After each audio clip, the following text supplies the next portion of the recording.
People want to feel known.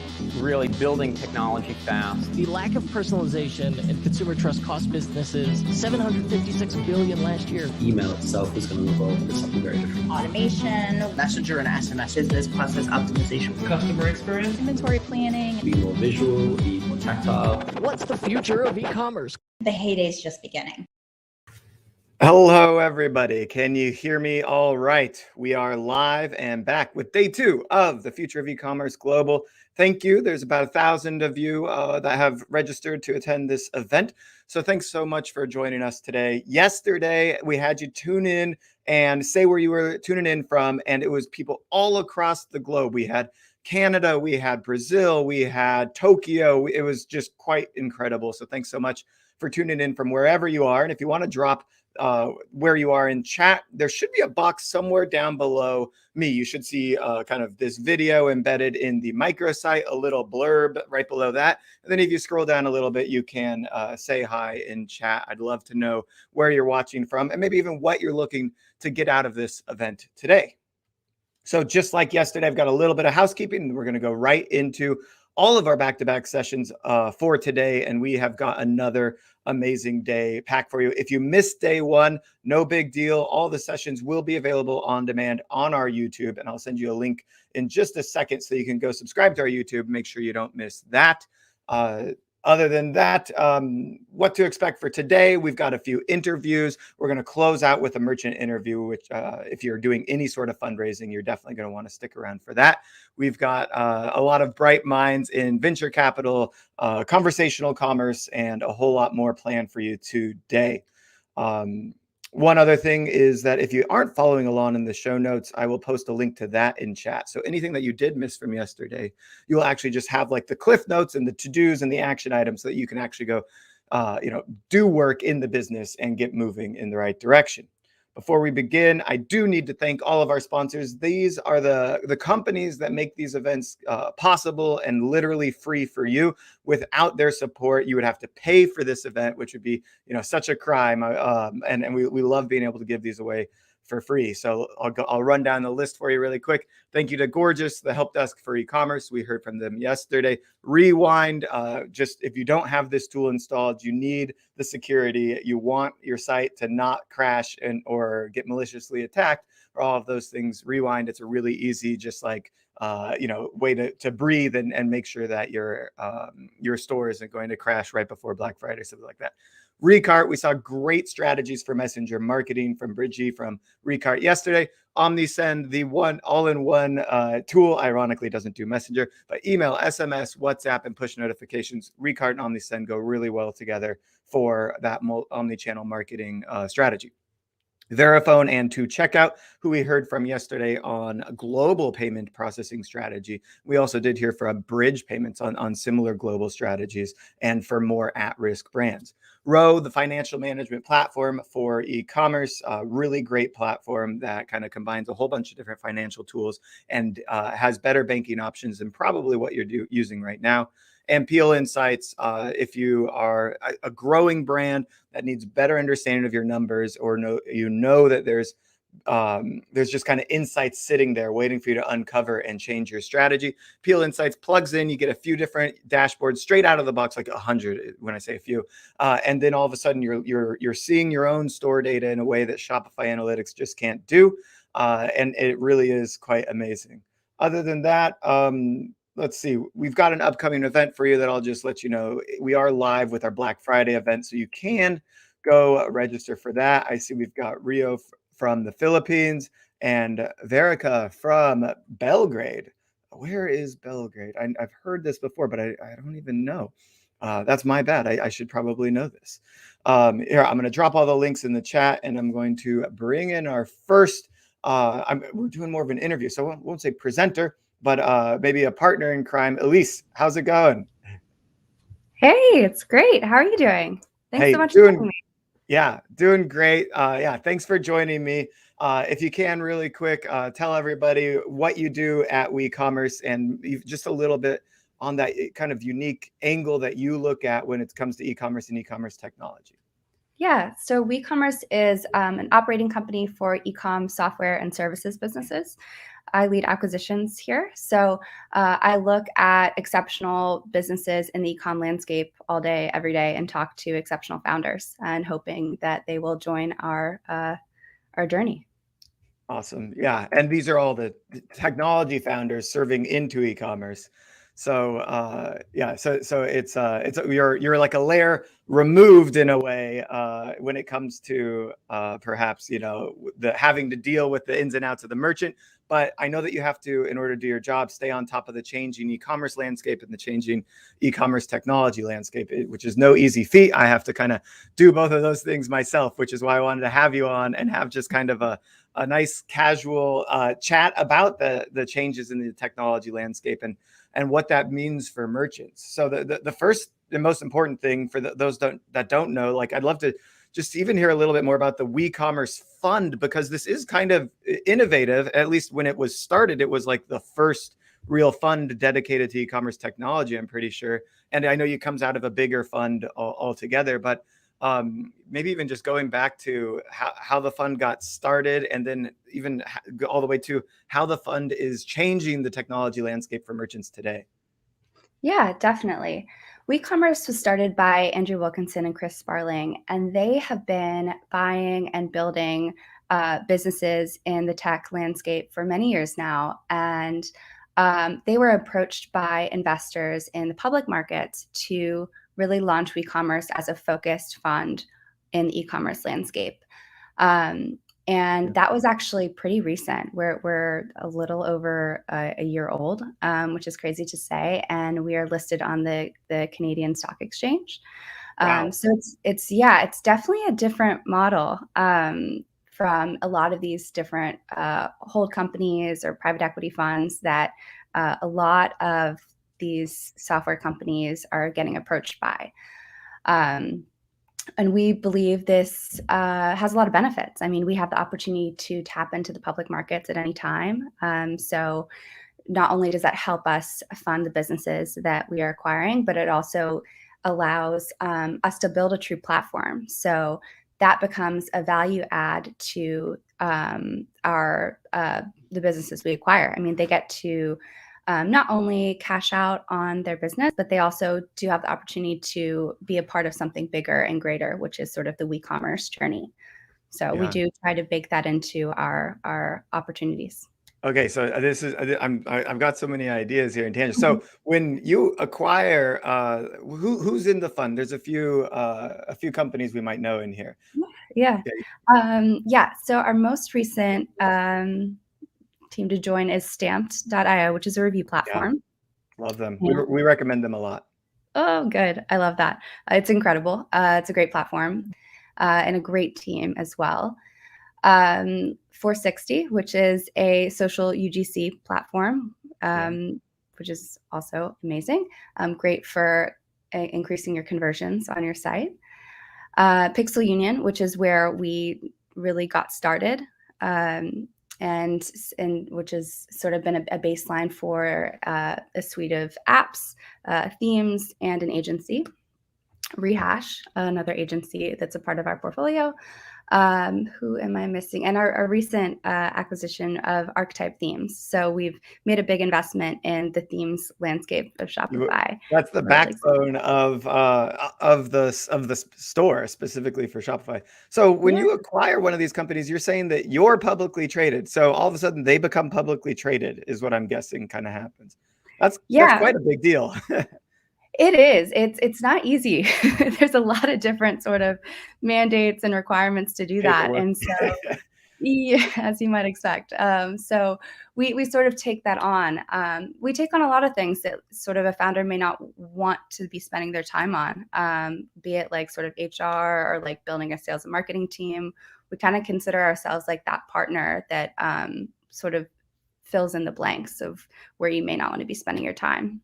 Yeah. So I like this a lot. So you've got a few of these companies kind of working, I'll just use the word in synergy of each other. Now they're under this bigger umbrella. How does that make them stronger together? And then also, what does that mean for merchants now that we've got, basically Pixel Union, 460 and Stamped all under one roof? Like me as a merchant, am I still buying from 3 different places? Does this just mean that the infrastructure behind them is better? Does it mean that there's a lower price? I like, how does it affect the merchant? Yeah. All such good questions. Right now, that it's a totally independent journey still. We believe that it's important for each company to maintain their own brand equity, allowing the founder to have their own journey. I mean, a lot of times founders will stay. And we want them to stay. And so we don't want them to feel like they're giving up ownership of this thing that they have built. So it's very much case by case and like how we choose to sort of synergize post acquisition.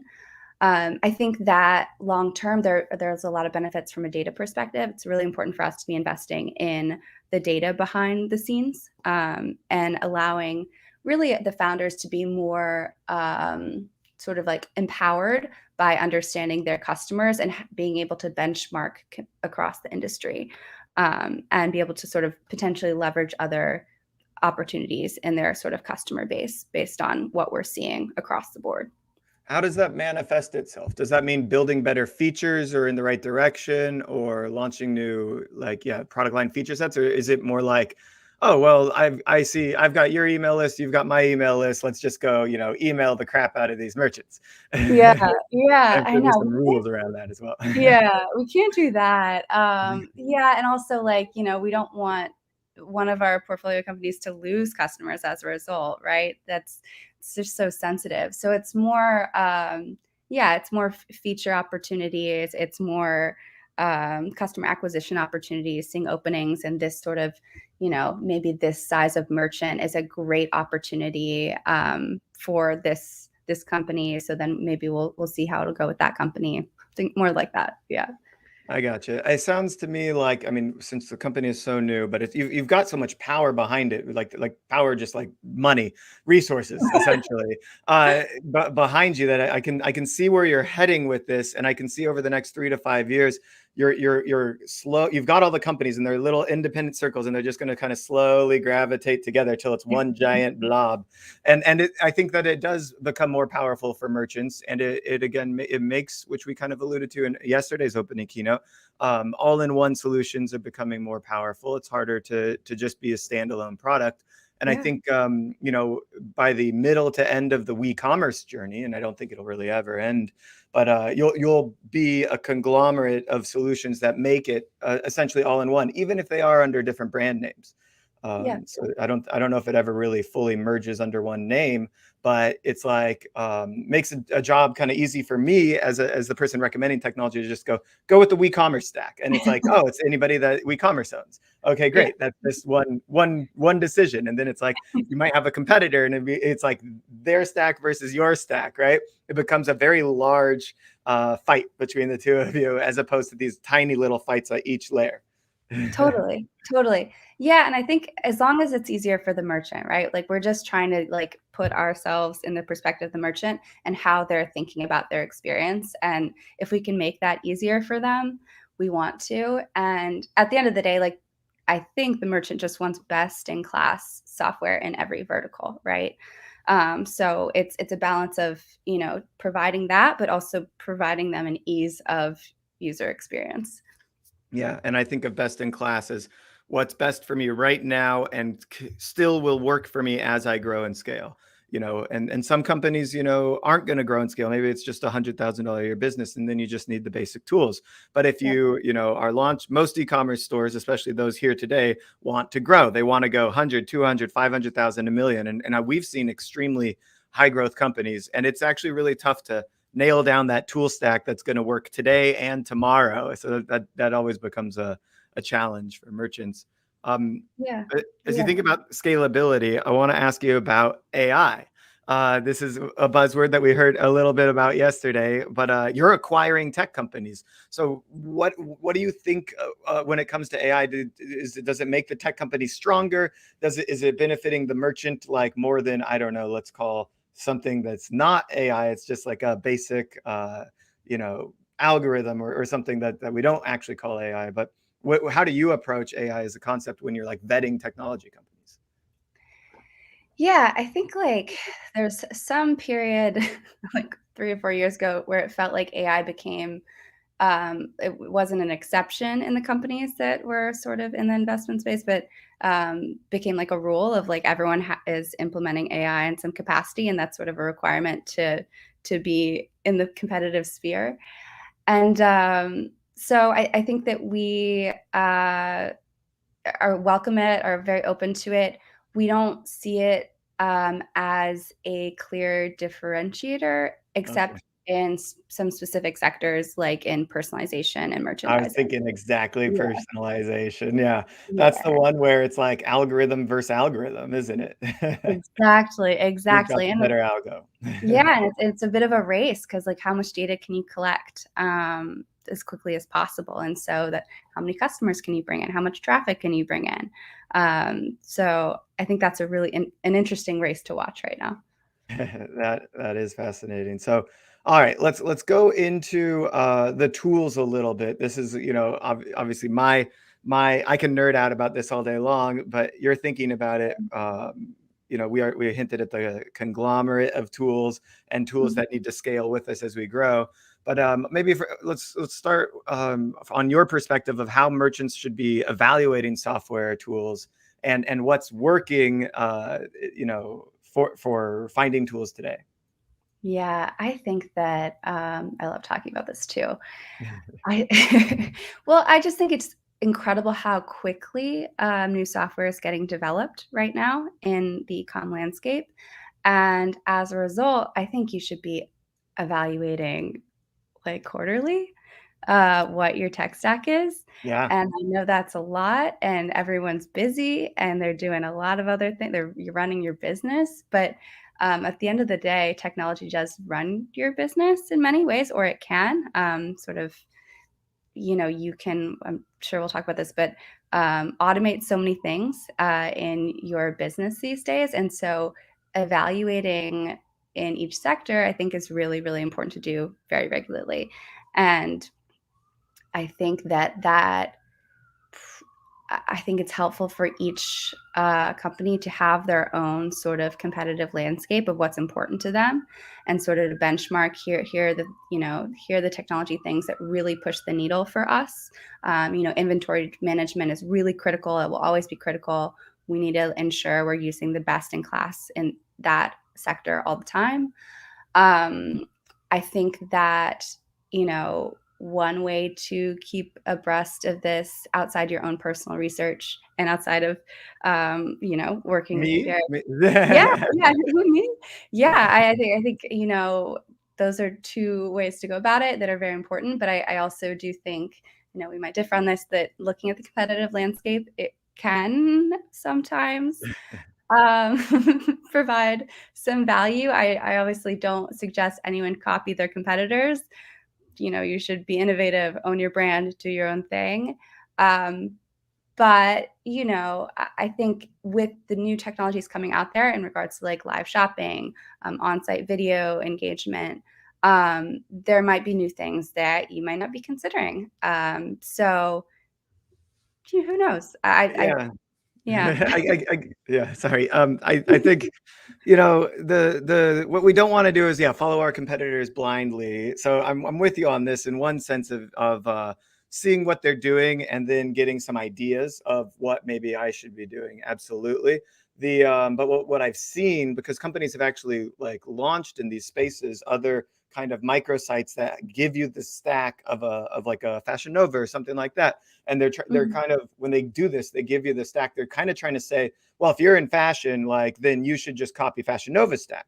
And it's like, well, that's not practical. I'm doing 1 million, they're doing 100 million or more, whatever. Well, like Right. you're just two completely different brands. But if you see what Fashion Nova is doing well today, maybe it's a on-site quiz or something like that, then I think, and you go, oh, we should probably have a quiz, and you could even literally steal the exact wording of a competitor's quiz. Sure, and then, steal, use, whatever we want to call it, but like it's not something completely proprietary.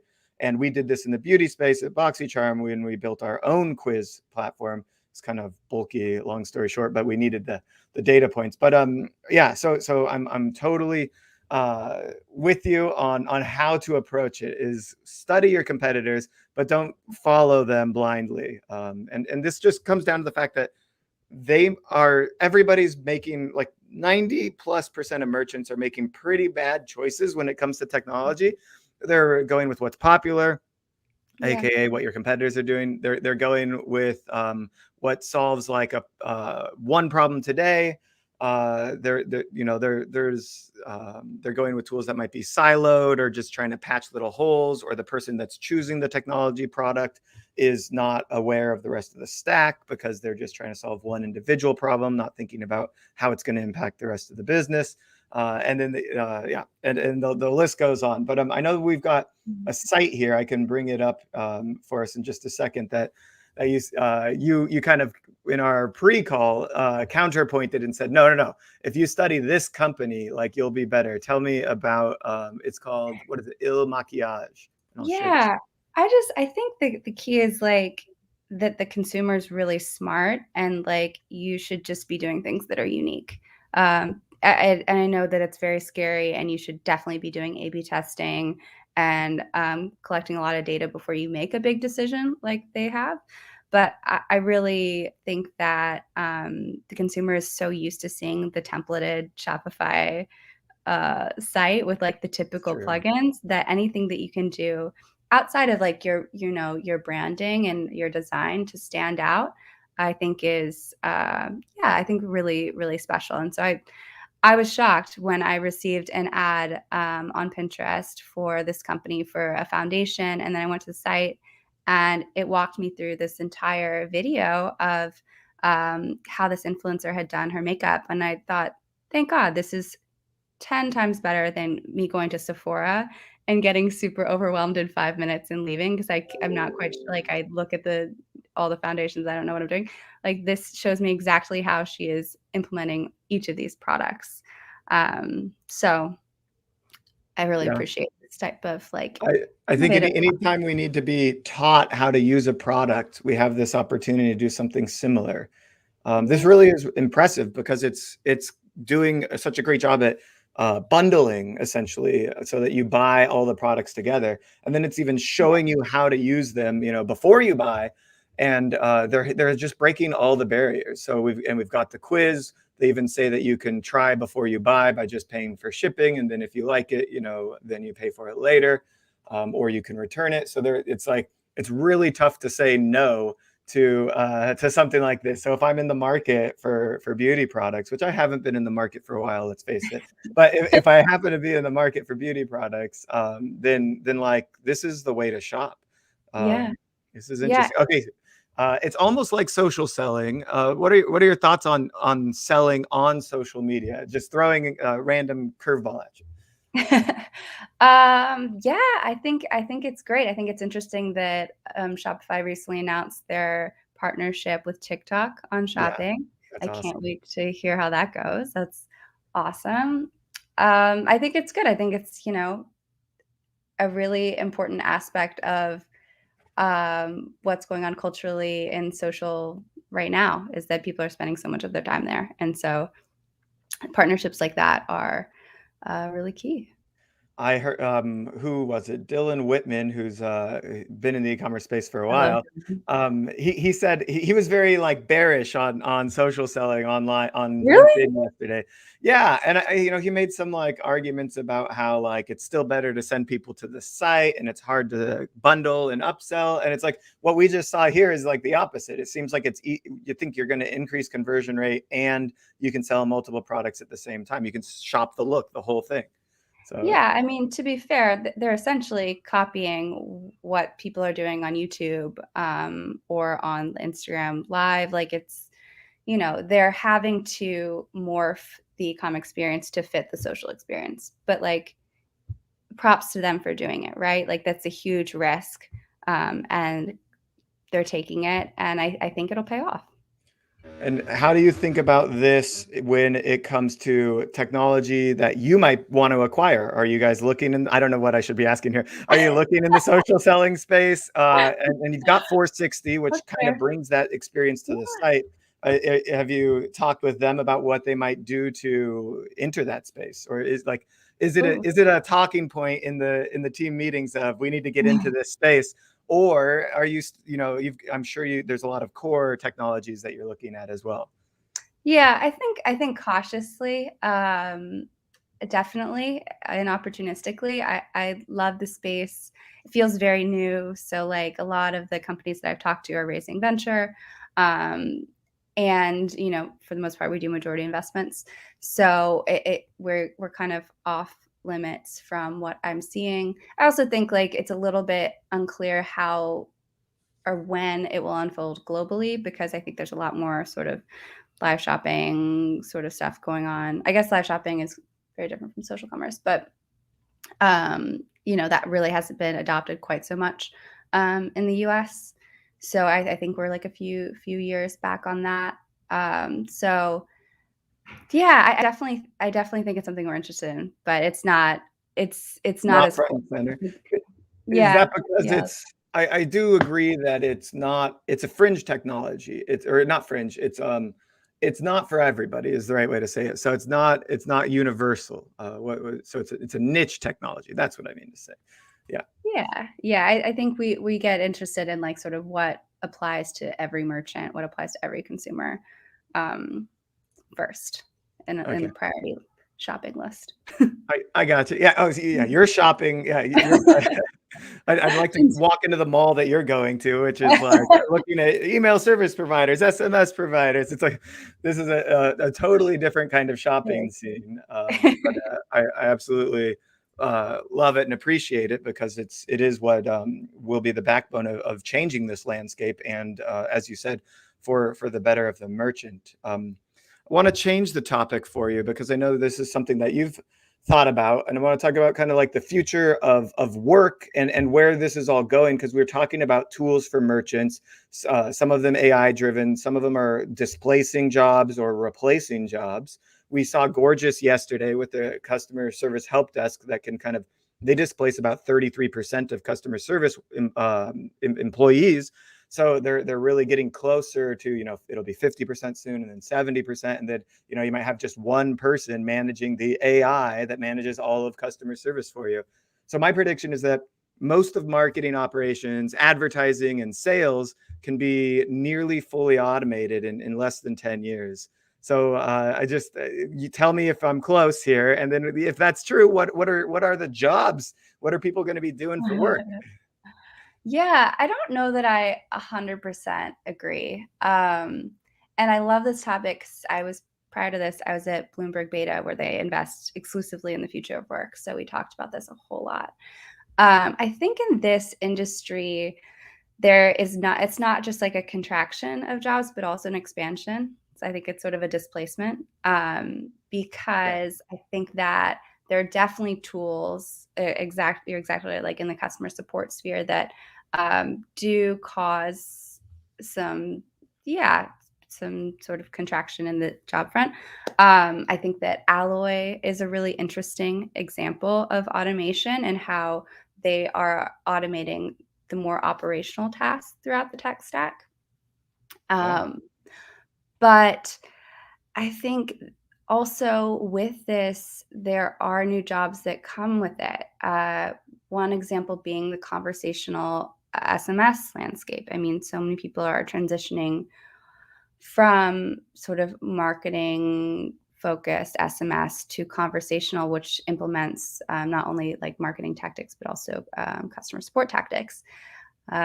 So I think that's, there are more jobs, more people that are going to be needed to be in conversational commerce, similar to, let's say, retention tools out there. Talk to the founder of Wonderment and about how they are building what they would consider to be like a retention platform. And so that's a whole different sort of sector of focus, whereas there's sort of paid marketing experts 5 years ago, there are now retention experts that are required in everyone's sort of marketing team, as a merchant. So I think it's just interesting. I think there's just more, the focus is just shifting within sort of everyone's teams as a merchant, as technology sort of shift and some things get easier, that means there's other things to focus on.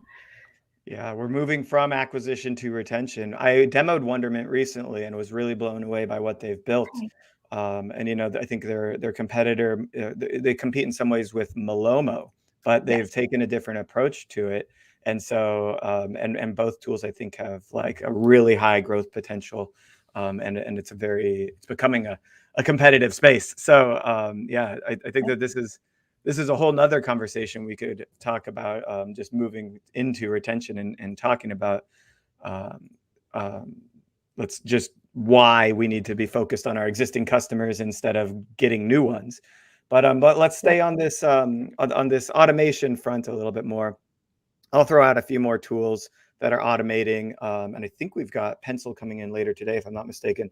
Pencil is displacing your content team. So if you've got a video production team and all that stuff, they're taking a lot of work off of the plate of video production and making it easier to pump out a ton of different ads that can go straight into your ad platforms, Facebook and Instagram, of course, and soon down the road they'll be integrated with Snapchat, TikTok, and probably anybody else that'll take a video. And then getting that AI driven feedback, and then AI driven adjusting the video based on the feedback so that it increases the return on ad spend, which I think is like really incredible. So like us as marketers usually have to look at the two videos and then decide what worked from them, and then go with, adjust, the one that worked better and adjust some things from there and see if we can keep tweaking and improving. This is actually doing it in a scary way where you don't really have to intervene. You really just approve is all you're doing, is saying, yes, okay, test that. Yes, okay, test that. So that's a cool one. That's displacing some jobs, I would say. Upsells and cross sells, as well as merchandising. We talked about personalization briefly. We hinted at it in the algorithms there. In the past, you had to create your own upsell funnel. This was a big thing when in the early days of e-commerce. You had the tripwire, the core offer, and the profit maximizer. Right? Those are the three things of your upsell funnel. And nowadays, especially with large SKU counts for larger merchants, it's about showing the products that are related or alternative and letting the AI decide which one's going to sell.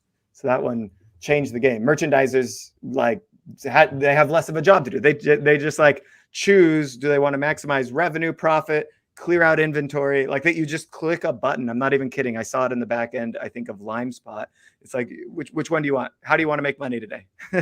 It's totally different. Any thoughts on that? I'm just rambling.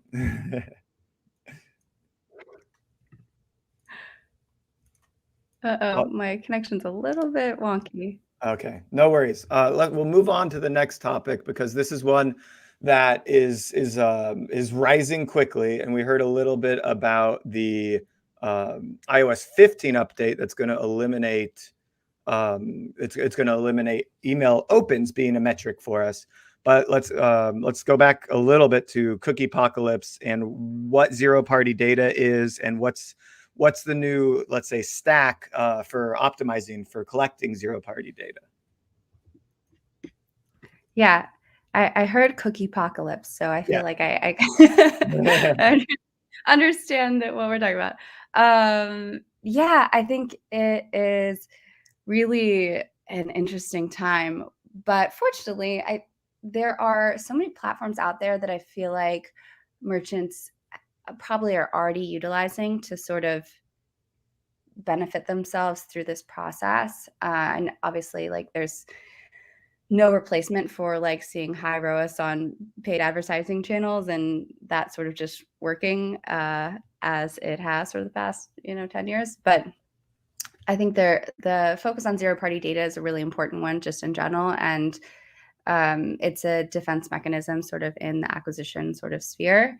So I like that defense mechanism. Yeah, I don't know, I just made that up, but yeah, it's a big requirement, and so I've really been always fascinated by these sort of opportunities to own your own data and collect really unique insights. I think that's the most interesting thing, is like, you've got your customer data platform, and you know your customer's name, address, maybe age, maybe gender, but there's so much more interesting stuff you could be collecting on them. how they feel about travel, what their hair color is. Totally depends. But the platforms that I think about to have in your tech stack for zero-party data are like having a mobile app builder. So, I mean, your conversion rates on an app are out of control compared to on a site. So,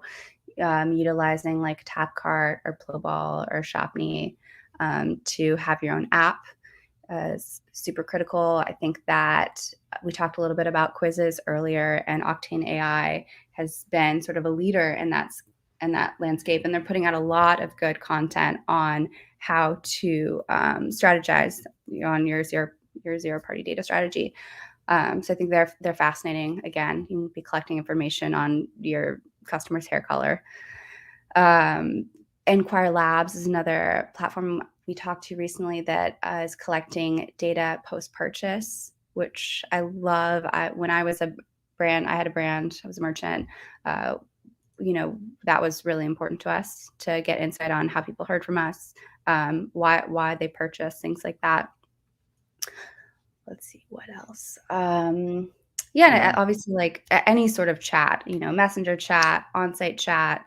I think the implementation of like video chat in your is really interesting. Something tells me you're going to be acquiring a mobile app builder in the future. not to spoil it, but yeah, I see that, and definitely. In just a second here, we're going to bring in the team from Certainly, and they've built an amazing live chat conversation tool that really does exactly what you're talking about. So it's quite powerful. Cool. We're almost out of time here. Before we go, I just we need to leave the merchants with one thing that they should be doing. What's that one thing that merchants maybe aren't doing today that they need to be thinking about in their business? Yeah. I know when we talked before, I listed like 25 things. The one thing is implementing CDP and doing that as early as you can, and setting up.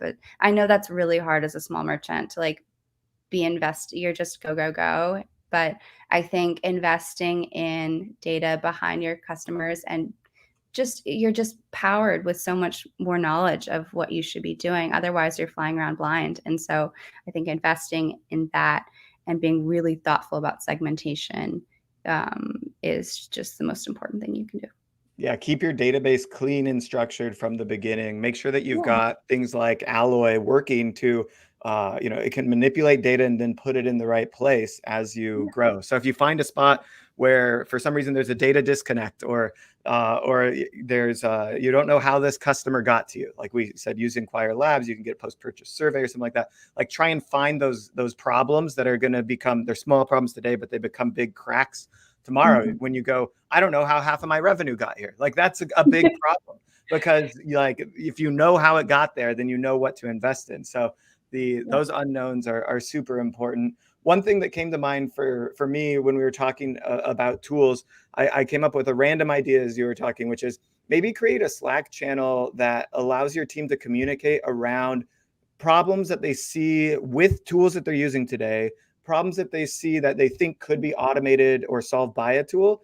And then just like let anybody just give feedback in this channel, and like let the conversations flow. And that should naturally kind of have these emerging like team meetings where you're like, well, like 7 people saw that they were spending too much time in spreadsheets over here. You go figure out if there's a way to automate this, right? Like go find a person that can do that. And in tech companies, you have this person, they're like called a growth marketer. And often their job is to like make these connections seamless so that you don't have to do a bunch of work, whether that means pulling in UTM data and turning that into, custom fields or whatever the case may be. I think that there's a way to open up communication within the organization and help them kind of naturally see problems bubbling to the surface a little early, and thus not be constantly putting out giant fires. So my random thought there. Elise, I know I've been talking a lot myself. I really enjoyed everything you said and the conversation today. I love what you're doing with eCommerce. As always, if you ever need anything from me, I'm just an email away. Thanks so much for joining me today. Thank you. Thank you so much. It's always fun to talk with you. I appreciate it. Awesome. All right. I'm going to let you go, and we'll give a quick plug to WeCommerce in the chat here, just in case people want to follow along on the journey. Awesome. Thank All you. right. All right. With that, a certainly team is in the green room. Guys, if you want to share your screen, if you're going for screen share, you can give that to me. I'll go ahead and bring you on stage. How are you two doing? Daniel, Henrik. Very good. Thank you, Derek. I really enjoyed that conversation. And there's a few really nice things that will refer back to what we're going to say here now. Yeah, I thought when we're talking about live chat and automation and all, I'm like, oh, well, this like leads right into our next call or our next session. Exactly. Yeah. Perfect segue. Really appreciate it. Thank you. And thanks for being here. Thanks for us. Awesome. But I'm not to be here. And the zero-party data is certainly something that's super interesting to be digging into as well. And you guys have been studying this. I'm really looking forward to, I think we have a demo scheduled so that I can get more information on certainly as well. I love the product and I'm very bullish on what you guys do. I'm going to step out of the way here. You can talk about automation and live chat in general. And then, of course, I'm sure we'll see a little bit of your product as well. So I'll let you guys take it away. Sure, thanks. So I'll kick this off and then I'll hand over them to Daniel here at some point. So let me start by sharing my screen. I assume I'm sharing my screen now. Yes? I don't have it here just yet. So not yet. It's it'll pop up in my green room, and then I'll be able to add it in just a second.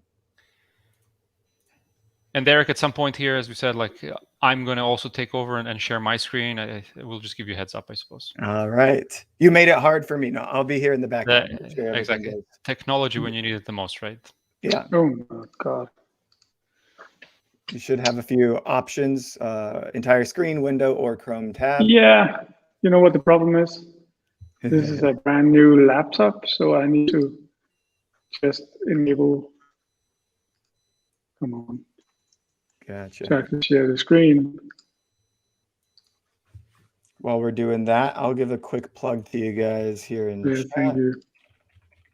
So that should be working now. Chrome lost the ability to actually share screen now. So let me try again. Should be fixed. Here's the link to checkout, certainly. While you're doing that, Daniel, tell us just a little bit about what Certainly does. Oh, we lost him. He's probably got to restart.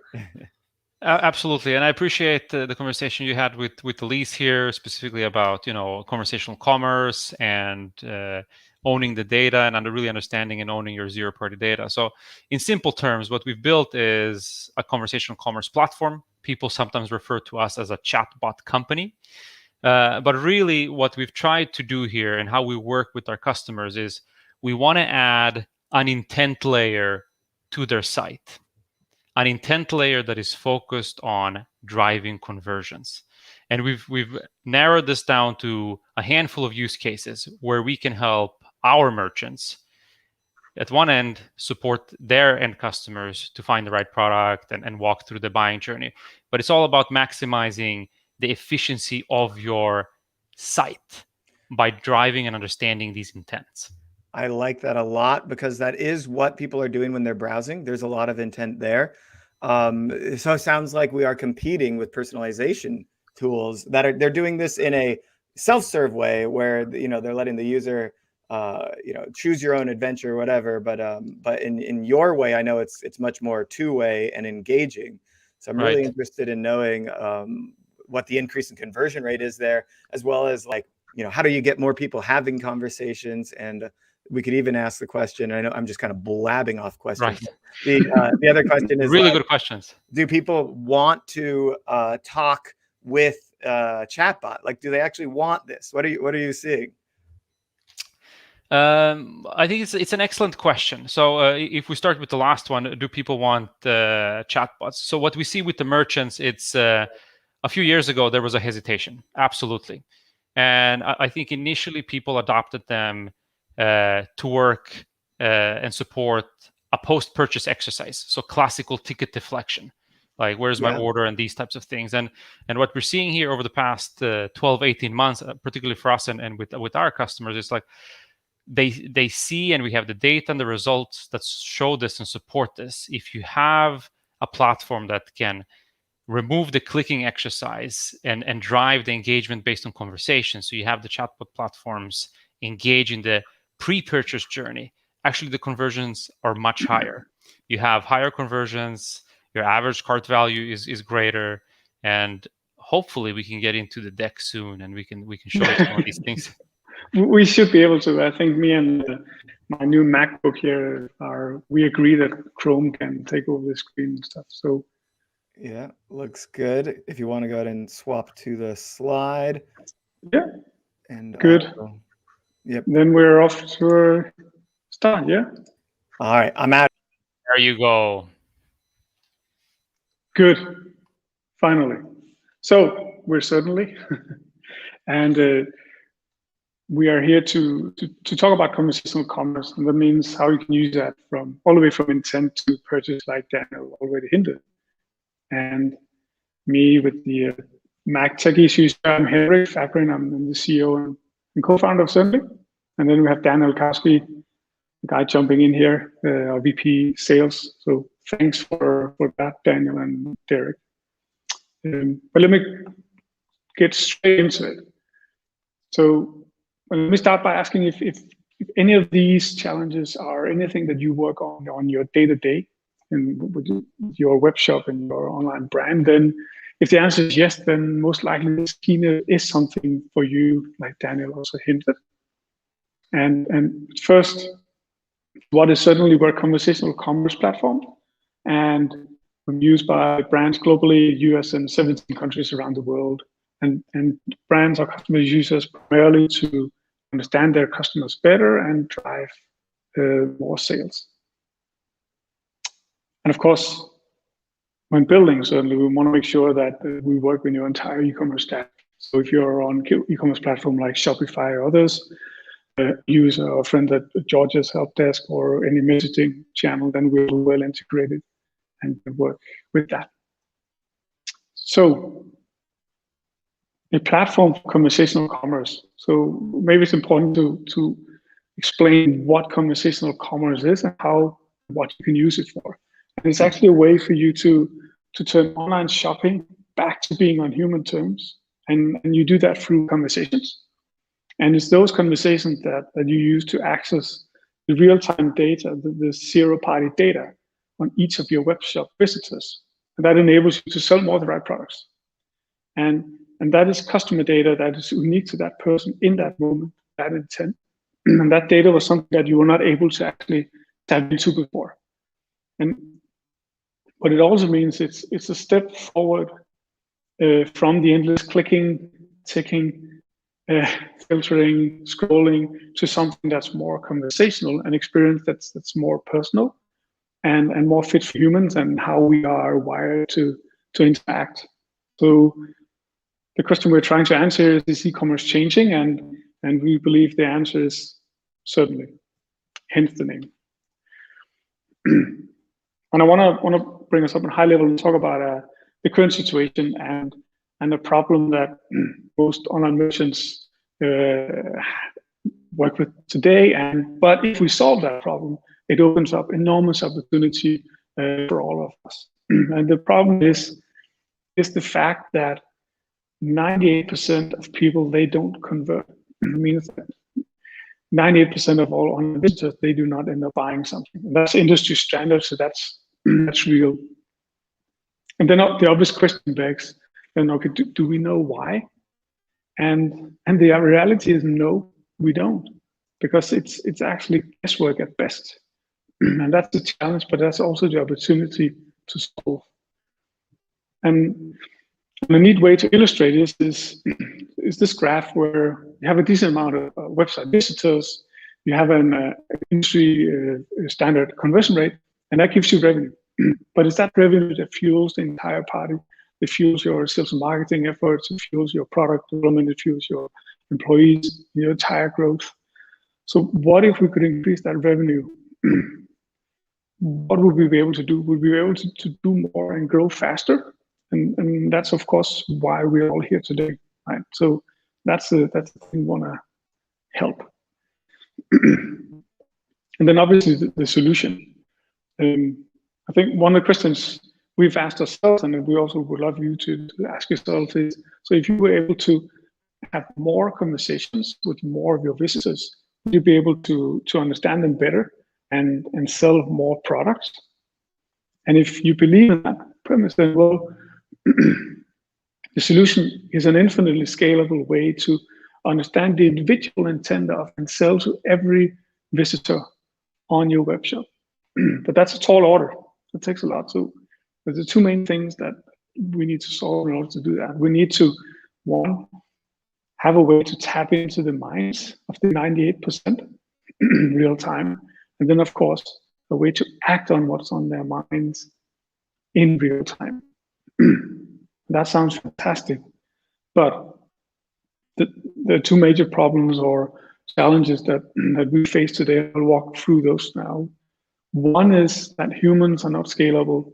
So of course, e-commerce has seen massive growth. A lot of brands have seen a normal push forward in the last year, and are successfully using live chat to help their customers buy more, figure out what products to buy.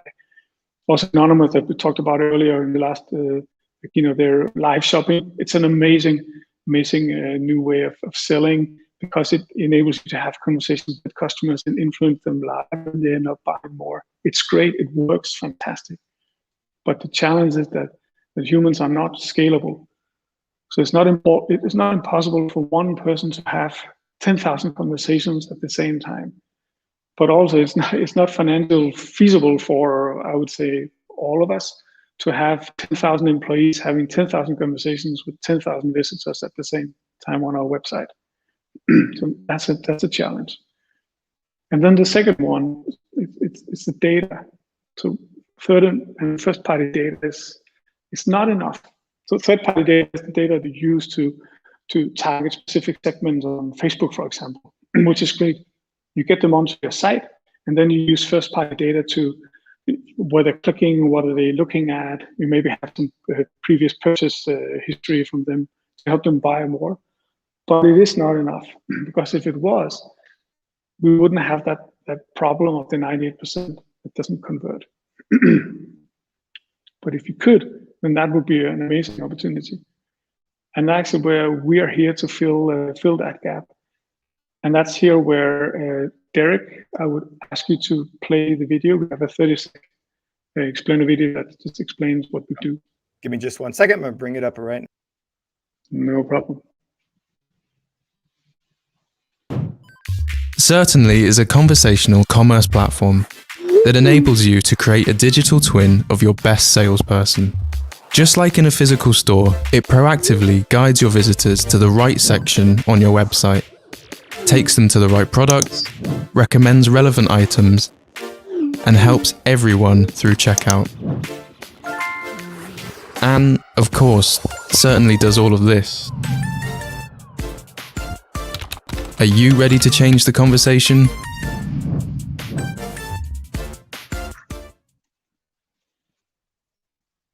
Great, thank you, Derek. Am I back on the screen, Derek? There we are, yeah. Cool. So that was a short explainer. Thank you for playing that, Derek. So let me pull out one concept in there. This is the digital twin of your best salesperson. And we find that's a very good analogy for what you can put on your web shop now. So we've all been shopping in physical stores forever, and we know, and the shop owner know that the good salesperson there will help us actually buy the right product, but it will also help us actually buy more and maybe even you get less discounts. And to do that through conversations. And they use conversations to understand what's important for you and for me in that moment. And it's in that moment that is key, because you're the same person, but you have different needs, different intents. I'm the same person, different intents. And I can use an example. So one day I'm in your store and I'm looking for a new shirt, because now we finally get out of meet our friends for dinner and have fun. That's one type. But then the next day I'm there because I'm panicking. I forgot it's my mother's birthday and I need something that she would love and I can have delivered tomorrow. So I'm the same person, very different needs. And it's only through conversations that you can get to know that. So the digital twin of your best salesperson, that's an infinitely scalable way to actually engage real time with your customers. And obviously 24 hours per day, 7 days per week. So when we asked at the beginning whether e-commerce has changed, well, yes, we believe that. And we mean that by it's going from clicks to conversations. It's going from guesswork to knowledge. And to make that very concrete, we brought this 4 use cases today and a demo that Daniel will walk you guys through now, and to make it very concrete. So I'll hand over the screen and the microphone to you, Daniel. Great. Thank you, Henrik. And I realized between you and the great English guy in the video, you guys almost stole my thunder here. All jokes aside, like we said here initially, Derek and you and Elise were also touching upon that. So what we're trying to accomplish here is that it's about having that intent layer. Like Elise said, you might know a lot about your oh, let me see, Henrik, did you kill your screen? Yeah, I don't have access to it anymore. Okay. Let me see. Henrik, you want me to take the screen as well? Oh, there we go. Okay. Yeah, so as I was saying, you and Elise were also touching upon it, Derek, like you know a lot about your customers already in your CDP. The challenge we see that a lot of our customers are facing, that data doesn't tell you what the customer is thinking right here, right now when they land on your page.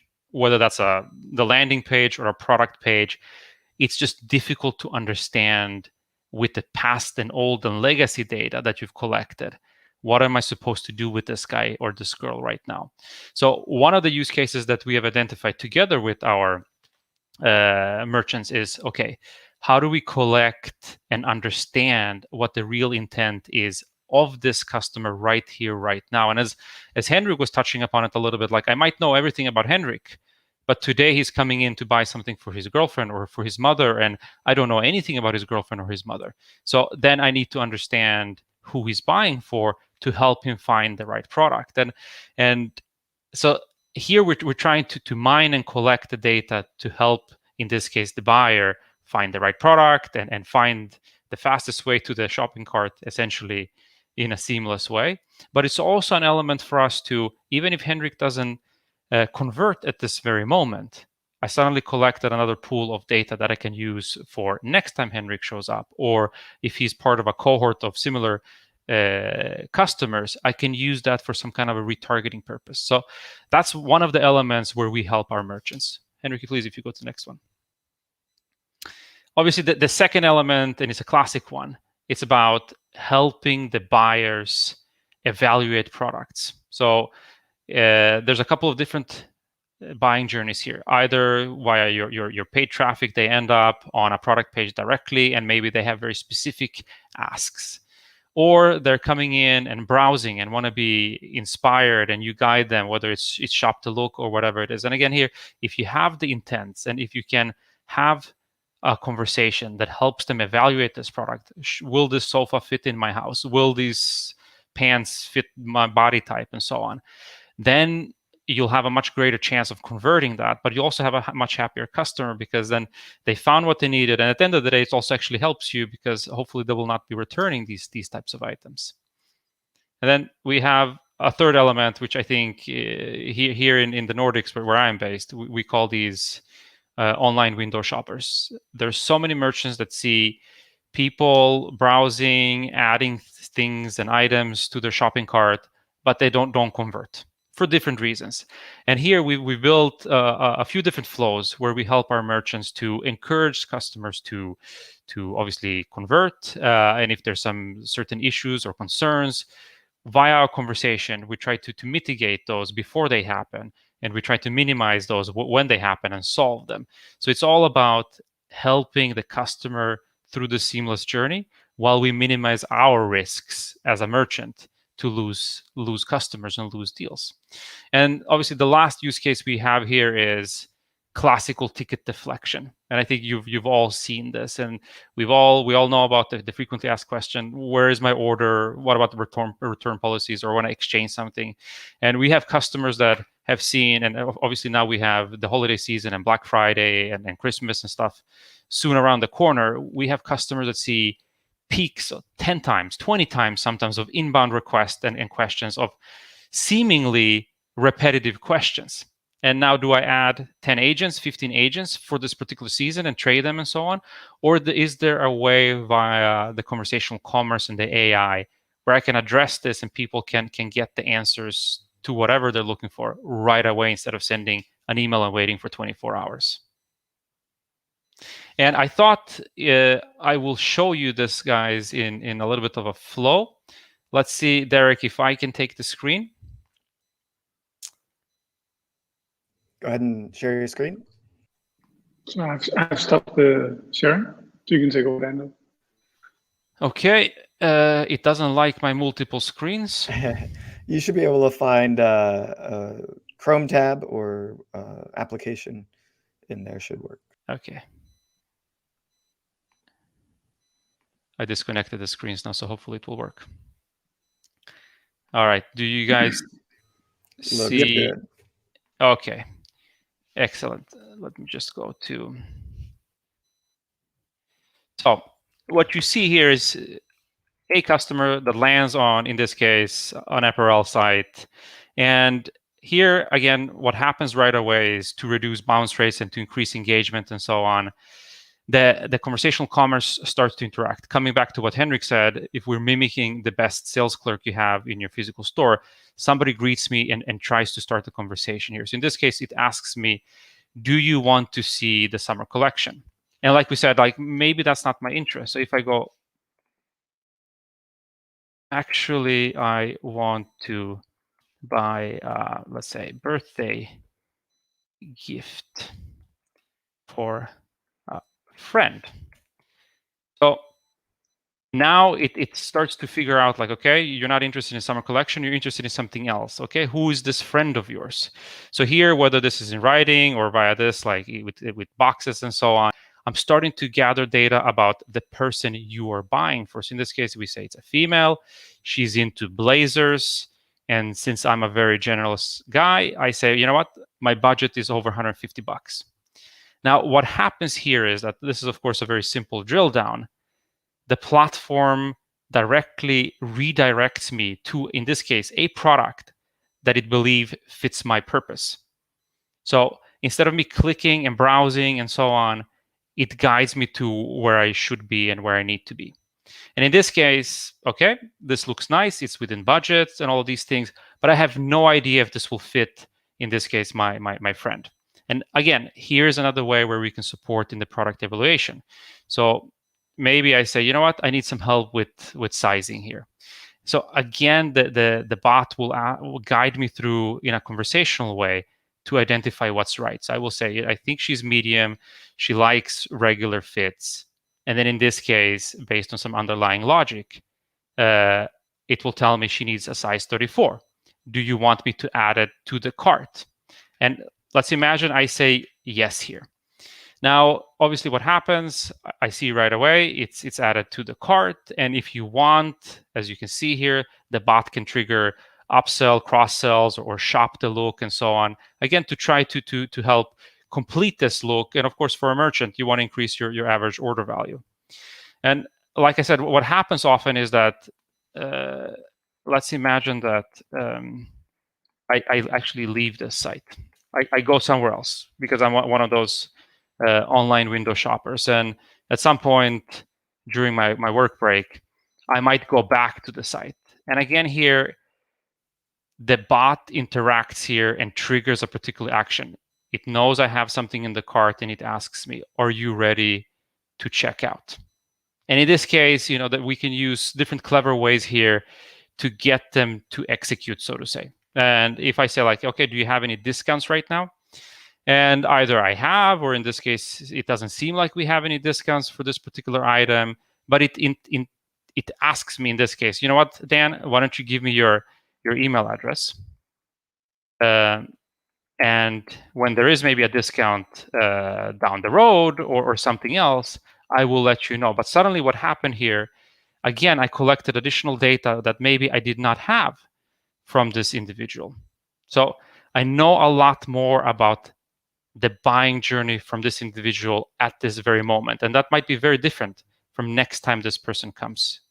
And obviously, the last element here is that you've all seen it. And like I said, with Black Friday coming up, people are maybe want to return stuff. So if you have online policies, and you see, obviously, I even misspelled it, but because it's an AI tool, it even understands misspelling. So I can understand how I return this online or in a physical store, or you probably got a lot of those last year during Black Fridays, but also throughout the season here, like, where's my order?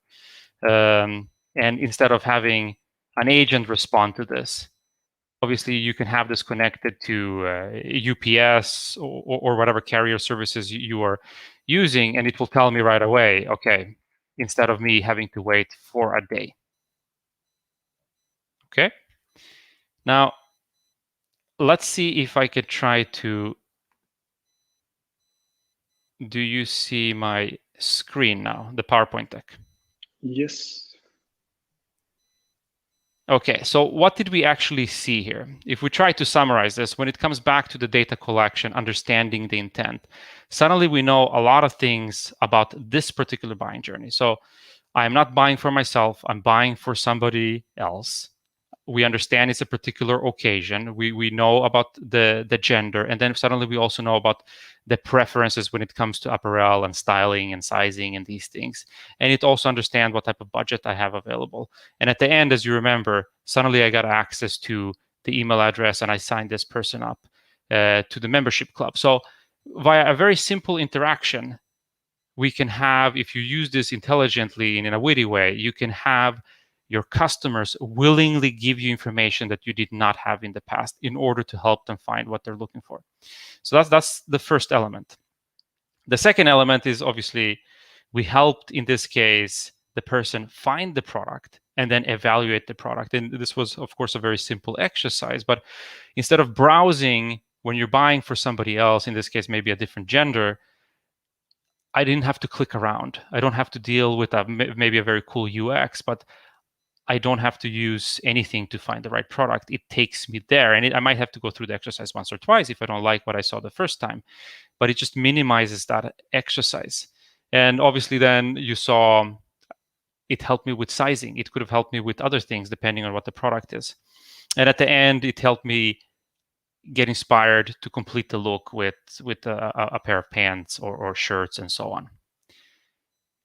The third use case that we addressed here in this short demo is, okay, we saw that in this particular case, this store has a lot of people that don't execute. So when I left and then when I come back, it could re-trigger the conversation and say like, hey, do you need something? But it could have also been a trigger as it sees I'm looking, trying to leave the site, or maybe if I'm not active or there's a certain behavior, maybe it could have poked me and triggered me to say like, hey, don't forget you have something there, or maybe it could have thrown a discount code at me or something to get me inspired and of course incentivize me to execute here.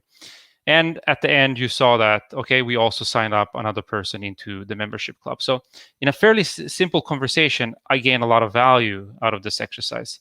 And the last use case is, of course, how do we automate all these frequently asked questions that are coming in via email or via other avenues that consume time from my agents or my people, but that don't really add any value. And it actually also, excuse my French here, pisses off people if they have to wait 24 hours or 12 hours to understand where their order is or what the return policy is. People just want quick access and answers to these questions. So it's about, coming back to what Henrik said, multiplying the humans in an intelligent way. And I think, Henrik, on that note, I'm going to pass it back to you. Thank you so much, Daniel. Just grab the screen again. Are you seeing my screen? Looks good. And we've only got a couple minutes left just to give you guys a word. Sure. I'm only having a few points. So Dan have just taken through 4 use cases and explained quite thoroughly how that works. But you don't have to trust his words on it. So of course we brought with us a couple of customer examples that would be relevant in this context. One of them is Tiger of Sweden. That's a European-based fashion brand similar to Hugo Boss or Ralph Lauren. And after they've been implementing and using their conversational commerce, but they're now up to 70% of all engagement happen via their bot. In the bot, they see on average 18% conversion rate when users engage with the bot.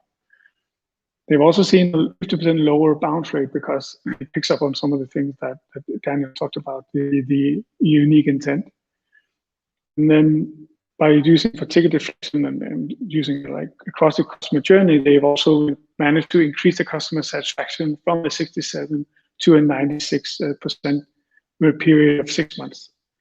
The other one is Silk. It's a UK-based urban fashion company used by celebrities like Neymar, Trey Songz, etc. And in the US and on the online store in the US, they've seen some really interesting results. So after using conversational commerce, we've seen a 40% average order value increase, which is quite significant. They've seen an overall 14% conversion rate increase, and they have 31% more customers reaching the actual checkout, which is very important for them as well, being a young brand. And then using ticket deflection as well, they've reached an exceptional NPS of 57%, which is well above the industry average. Then my second to last slide is, we've talked a lot about conversational commerce. So as we walk away here, I would love for you to take away a few key points. One is that with conversational commerce, you can learn the intent of the 98% that don't convert today, and you can use it to enhance the 4 use cases that Daniel was demonstrating. And we see our customers, they actually increasing online sales, they're decreasing return rates, and they're enhancing customer lifetime value. So a lot of value creation there. And of course, as you want to dig more into this, we have a few different options for you. You can download an ebook for free on our website, certainly.io. You can also register for a free trial or schedule a tailored demo where some of our experts will help you out. Or you can also just plain and simple reach out to Daniel via his email here if you want to know more. So thanks so much for your time today. And I don't know, Derek, if there's time for any questions or any follow-ups of the thoughts. We have a few questions in chat, but I'm going to have Marie either email you directly or you can answer in the chat down below, because we do have to go directly into our next session. Thank you both so much. And yeah, conversational commerce, this is, I think, the future of e-commerce. So I'm really excited to see the growth of Certainly. And I think you've got a lot of merchants thinking about using the power of this tool to increase, like you said, lifetime value. Decreasing returns is one of those subtle things that really has a big impact on margin, right? Like it really helps at the end of the year. Yes, have a few hundred less returns. So it's really, really smart. And I love also, you'll have to tell people offline in a second how you integrate with other platforms and tools and stuff like that in order to make it seamless for them. But we've got to go right in the next session. Thank you guys so much. Thank you. Much appreciated. Thank you for your time. Awesome. All right. With that, we heard a brief amount about Certainly, and we also talked a little bit about Pencil in our opening segment. We've got 2 team members from Pencil that are going to show us a little bit more about strategies for optimizing our video ads. And so I'm going to bring them on stage right now. How's it going? James, Chase. Very good. How are you, Derek? Hey, doing great. Great to have you back on the show. Shall I add your slide deck as well? Yeah, I've shared it, so I wonder whether you can see it. Yes, awesome. Looks great. I'm really looking forward to this. You guys always bring a lot of knowledge. Just like people may have heard me say yesterday, you have unique insight into how ads are working today. Like you really can see top performers, like common mistakes, like a whole bunch of things, similar to Certainly and some of the mistakes they might have seen in live chat as well. It's like, it's always so great to bring in a technology provider that kind of paves the way for what merchants should be doing in a category like this. So with that said, I'll let you two take it away. Thanks a lot, Derek, and thank you for just creating this forum for us, but for all the companies as well. You're really helping to build out this e-commerce tech ecosystem. So I don't know how you keep it up. I don't know how you keep up the energy. You just seem to always be on. But thank you for doing it. So when we did this, I don't know how many months ago, maybe February or so. It feels like about 4 or 5 months ago. We talked mainly about Pencil, I guess, as a product. It was more of a kind of a demo. And what I want to do today is kind of expand out a bit and just talk in general about testing ads and strategies, and then how do you use AI overall to generate and test ads that learn to drive sales. And the big thing that's changed with us since we last spoke was, I think back then it was more of a product, and now I'm going to show you it's more of a system. And we're actually going to show you some things today that we haven't showed anyone before. So they're just about to launch at the weekend. So you're going to get an early glimpse here. Does that sound good? Yes, absolutely. I'm excited. So I'm going to do probably talk for about 5-10 minutes with some slides, maybe ask some questions, and then why don't we get Chase to actually fire it up and show a bit of a live demo. So let's start here.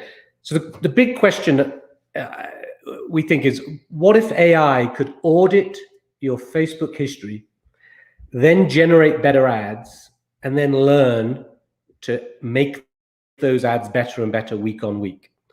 So that's what we've been trying to build and what we've been learning with. These are 3 of the over 100 brands and agencies that are using Pencil now. And all of these ads were generated using AI. Typically, it's e-commerce and D2C brands. There are some SaaS companies using it, for instance, and some CPG traditional advertisers. But mainly, it's D2C and e-commerce digitally native brands. And I'm going to step back and just show this kind of recent data. So I worked at Facebook for 7 years.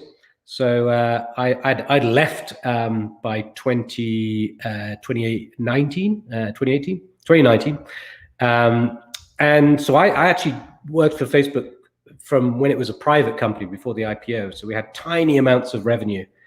And it's just grown and grown and grown. And what you can see now is, if you look at the last 3 quarters, this is 28 billion, 26 billion, 29 billion of revenue, almost all of it from advertising.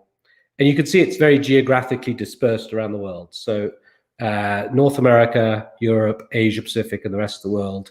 And I think, whatever you think of Facebook as a company, Facebook ads work. Otherwise, this wouldn't have happened for the last 10 years, for the last decade. It's just grown and grown and grown at typically 30-40% a year.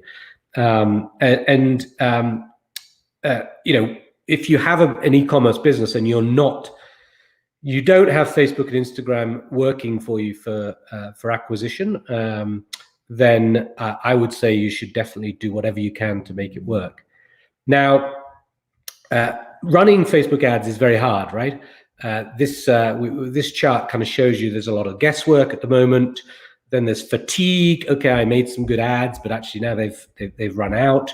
Then there's repetition. It's like, okay, I've worked out what I need to do, but it's really tiring to keep doing this. Then there's scaling, trying to find the things that work and scaling those. And then there's governance as well. So there's a lot of work that goes into running Facebook campaigns. But the thing that everyone is very agreed on is that the testing and learning is the thing that outperforms everything else. So Facebook themselves did some meta-analysis on this across, I think it was 163 campaigns. And they found, sure enough, that the brands that test and learned, did test and learning, so running lots of ads, seeing what works and scaling those, they got better results.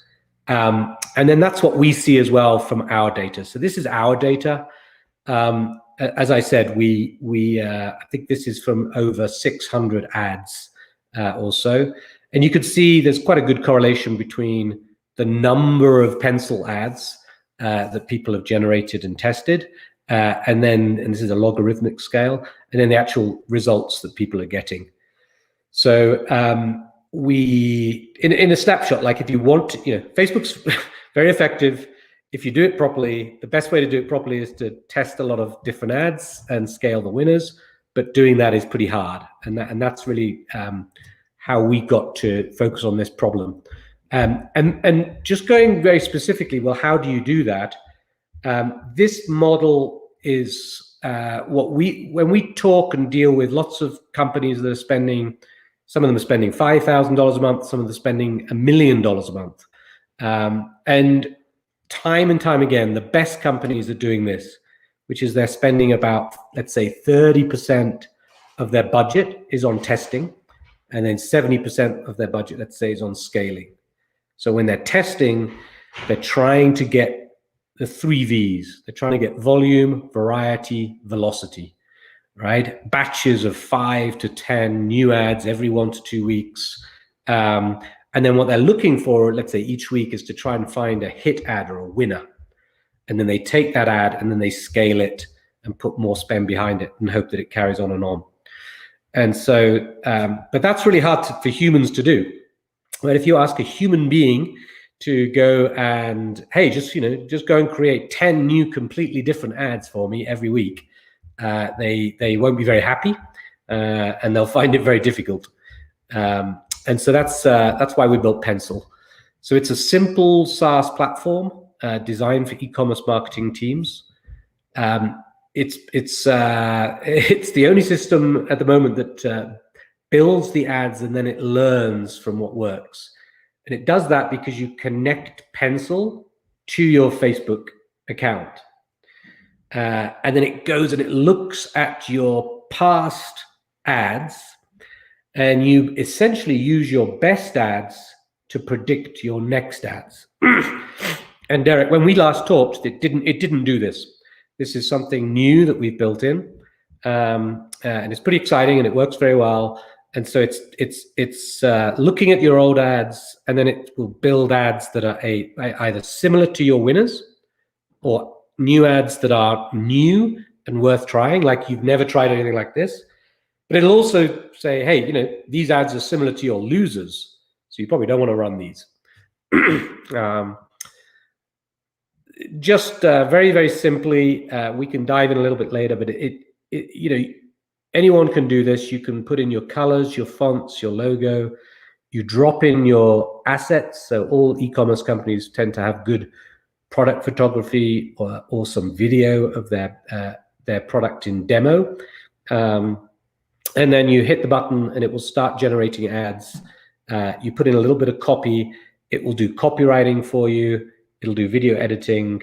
The ads are typically these kind of 6-second, 10-second, 15-second video ads they're using the templates that we know work well on Facebook.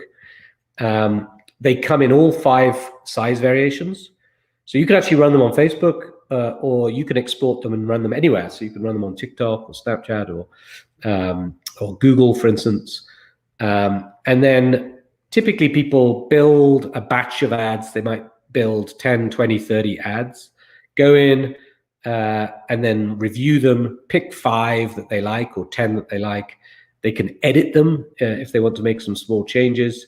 And then they push them to Facebook, and the data, they start running them from Facebook, and the data comes back. If you just look under the hood, and you kind of say, well, how does it do that? This kind of gives you an idea. It generates new copy. It uses something called GPT-3 to do that. And there's different narrative structures that it uses. It cuts scenes and sound bites. It matches copy to visuals. It then will kind of go into regions of interest, ROI. So to get those different 5 size variations, it applies those brand kits. So remember we said you've got to put your logos, your fonts, your colors in. And then it will choose the right layout. So it'll put it in lots of different formats, and it will also make predictions. So quite a lot of advanced machine learning and AI going on under the hood. And I said I'm going to show you what's coming at the weekend. I think this is pretty exciting. So think of this as a dashboard. And the dashboard will analyze your winning and losing ads, right? So all the ads you've got running or you've had kind of in the past will show up in this dashboard. It'll show you how they're trending, what the ROAS is, what the spend is against it. And then you'll have the option to replace the losers by generating new ads that are predicted to perform better. And then this is the very new thing. This is what we call insights. And actually, you know, our users have been pushing us for more insights. And so we've built out this tool. And so the insights will inform what you say and what they shoot and sell. So this will come out and it will pull out themes that are working. And I'm going to show you one example of how this worked. So this is Lyco. It's an Australian dog food, pet food. And they ran a bunch of ads using pencil ads, non-pencil ads. And what they've learned through all of this is that taste is the most powerful narrative or message in their ads. And if you think about that, you know, it's unusual maybe. We can't taste dog food, so it's not obvious that taste is going to be the thing that drives everything. But that's what's most popular. And so if you think about it, that insight can then drive a lot of things. It can drive your branding, the way you do photo shoots, you know, your product, your pricing, your packaging, and so on. And so we don't think this is just about Facebook ads. You can use, many companies have done this. You can use Facebook ads as a testing mechanism to try out different propositions for different products that you might have. So just finishing up, that the final thing is that creative AI, we now know that it does work. It drives hard metrics like ROAS. We have an ebook here which I can provide to all your users, so we can have this as a download. But it basically says 78% of the brands using it are able to find a winner, and it looks at it category by category. And the average winner actually performs 79% better than people's ROAS baselines. So yeah, I'm going to stop there. And Derek, you always have good questions. So maybe you want to ask some questions, and then maybe we can get Chase to kind of fire it up. And I really want to see the back end. I had predicted that you would have this loop, but my jaw dropped when you showed me ads that are similar to your winners, ads that you should try that are different, and ads that are similar to your losers. I think it's one of those interesting things where it is actually important to note, like, why is this a loser, and what might it look like to be a loser in a different direction, and even testing some of those similar to losers might actually, depending on results, like the difference in return on ad spend, like, was it just a small outweigh, maybe it was just one small thing that people didn't like in that video. So yeah, my mind is blown here. But I don't know what, I love the idea that the AI is doing all the work and we just hit approve, and, and that's really all there is to it. There's a reason why brands are flocking to you today. Chase, if you want to share your screen and go into the back end, I'll pop it up here and take James's down. And if you're doing, and again, Pencil, for those that are watching right now, phenomenal tool to know about for all brands today, but it's really for those high value, high volume advertisers. What would you say? What would you guys say? Starting at 10,000 a month in ad spend, at least maybe 20 or 30 a month in ad spend, and also those that have like large content teams and continue to create little micro pieces of content and plug them into your brand asset library, so that there's more to be shown there. But what do you think? What's the minimum ad spend that somebody should be starting with Pencil? Well, actually, there's no minimum now, and we've actually made it really easy to get started. So we've just this last weekend, we've removed the credit card sign up. Ah. So you actually can go in at the websites. This is fully self-serve, and you can start a free 7-day trial without even having to put your credit card in. So there's absolutely no excuse for not trying it. We typically feel that once you're spending around about $5,000-$10,000 a month is when you get the full version of the machine learning. Chase might kind of add some flavor here, but anyone, if you just want to get really good ads and that has learned from your past, right? You don't have to spend anything. You could spend $100 a month, right? And you're still going to get all that value of it going in and auditing all your past ads. So wow, there's no real minimum now. I love it, and I love that you're democratizing AI in this kind of way. This is actually quite awesome. And also, before I'm going to push it to you, Chase, in a second. It's kind of I don't know. All right, never mind. I'm just going to push it to you, Chase. I'll get back to this question in a second. I'll let you show us the back end and show us the magic of this. And you've got 7 minutes, give or take a couple, before we go to the next session. Okay, James knows I can do this in like 3. If necessary. Yeah. So this is kind of where you start. That dashboard that James showed you in Insights will all be being filled out here. Dashboard will be over the weekend. Insights in a few weeks from now. But essentially, you're going to start a new brief. But what I want to do is kind of walk through what we've built here. So I'm going to play one of these ads just so you can see it beforehand. And then we can walk through and deconstruct kind of all the fun stuff that we did to get there. But essentially, you'll be able to get a batch of 3 ads.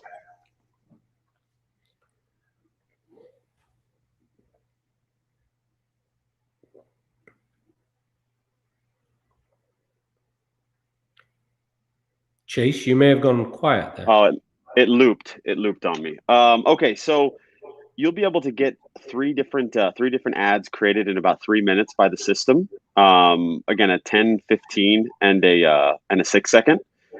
And so how we construct that is by using 3 different components that James mentioned in his slides. It's a brand kit, it's your assets, and it's your copy kit. And so I could go through all of these. I think it's probably better to just show you some of the really impactful things that really kind of highlight how you get to these places.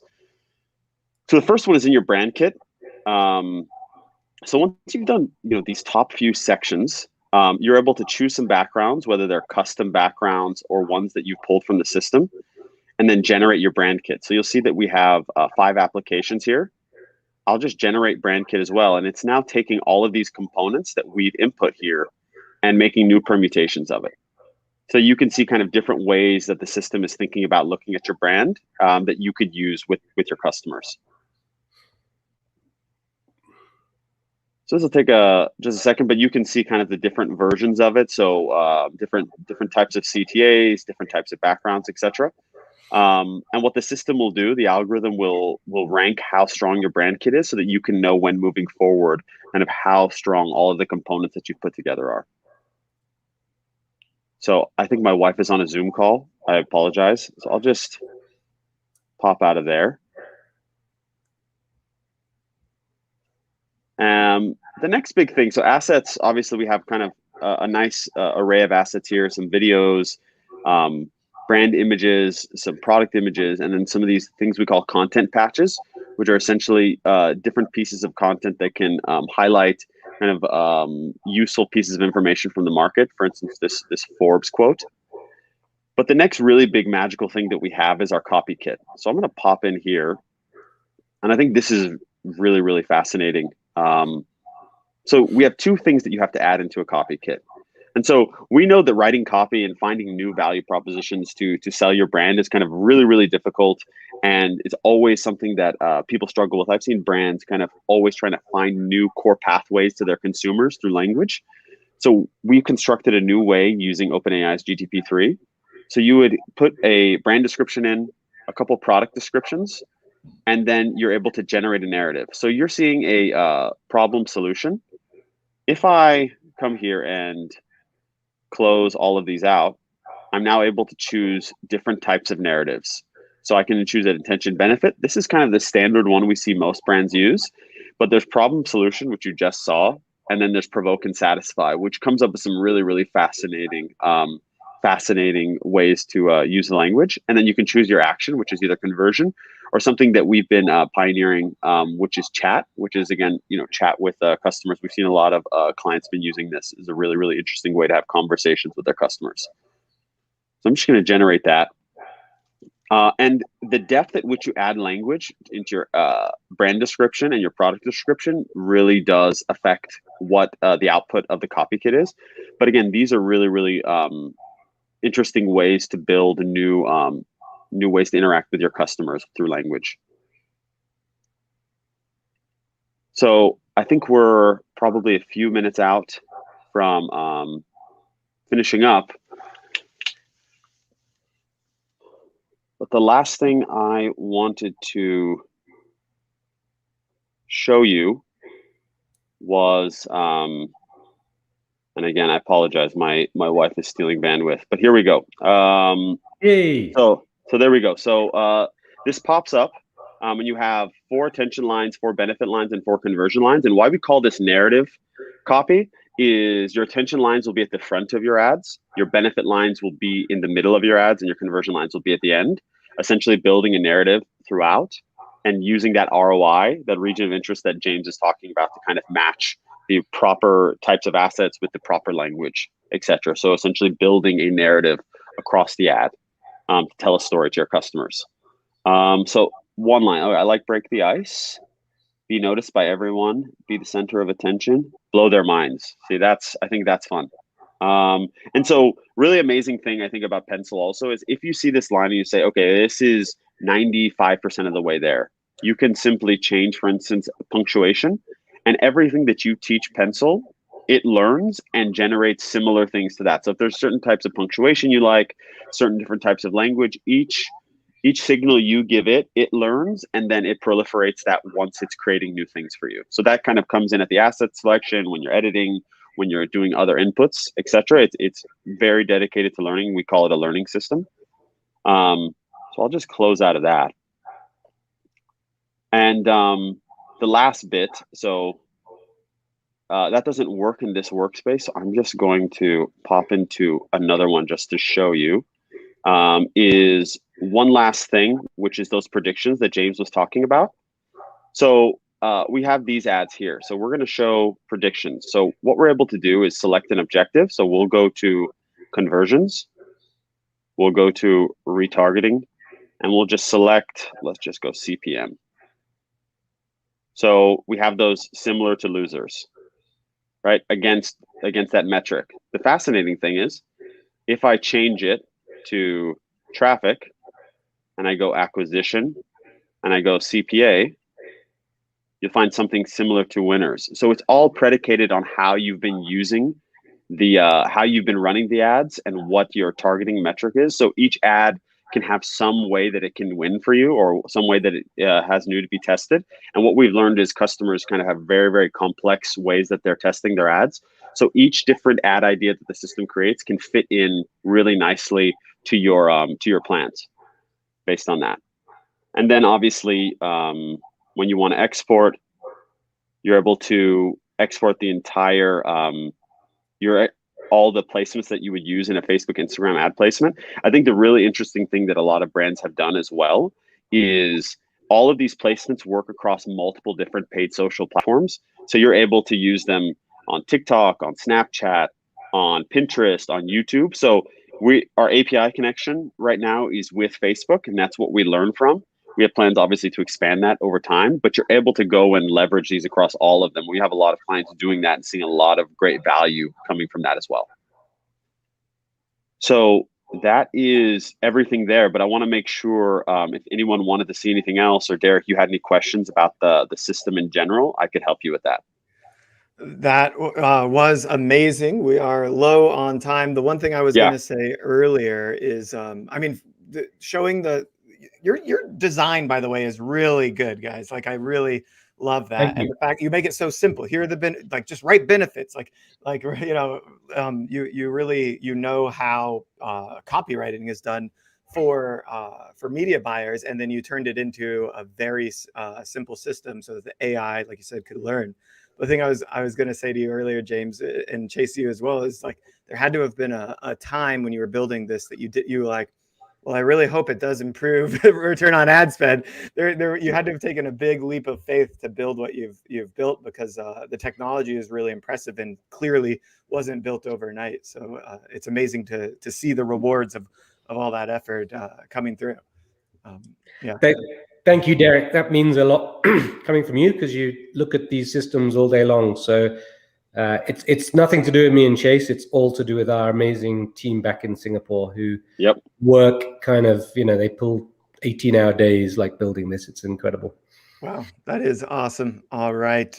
So for anybody thinking about trying this out, which I highly recommend, and I was really impressed that this has been democratized, basically down to anybody who is advertising, especially on Facebook and Instagram, but really any channel where video will work for you. You can check them out here. I'm sharing the link in chat. ecomtech.link/pencil will take you right over to their site. You can book a demo and get started right away.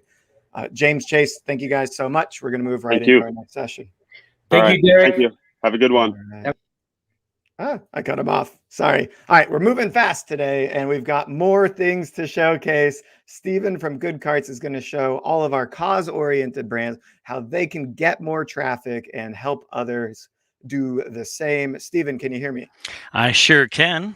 Awesome. I really we've just got a whole bunch of amazing technology products here. And later today, we will even be talking from Andrew from Gives about cause marketing components that you can integrate into the site instead of doing discounting. I really love your approach to helping other cause-oriented brands. And looking forward for you sharing it with others. I'll let you just kind of take it away. And if take it away. Hey. Yeah. Great. Not only can we support, purpose-driven brands, but there's actually a space for a wide range of good. And so I'll explain that when I present. So let me start sharing my slides here, huh? Bring them on up and I'll add them to share. All right. So we want to do this one here. Here we go. All right. Looks good. Excellent. So a little showcase here for you. All right. I'm going to go pretty quickly. So hopefully a little time for Q&A. With Derek here. So the number one problem that Good Carts is helping folks address is the fact that Facebook ads, you just heard about that, ad costs are going up. There's double the number of there are 10 million advertisers on Facebook, where only a few years ago there were 5 million. The second big problem is brand discovery, particularly in the sustainable shop for good space. There's another brand every minute, it seems, that's launching, that's interested in helping tap to empower us to shop our values, if you will. So kind of the Good Carts philosophy is what I call grow together, win together. And we're really starting with cross promotion. So I'm going to show that off now. So conceptually, what Good Carts is doing is that we are recycling post-purchase traffic. So in the store receipts, which I'll show off in a moment, we insert a little link to it as an option to go view some discounts, which gives the incentive for people to go shop at another member store in the network. And the idea, instead of bidding against each other to reach conscious consumers, why don't we recycle some of our traffic amongst us? Now, we have multiple circles. We started with the shop for good space, but I'll explain some of those in a moment.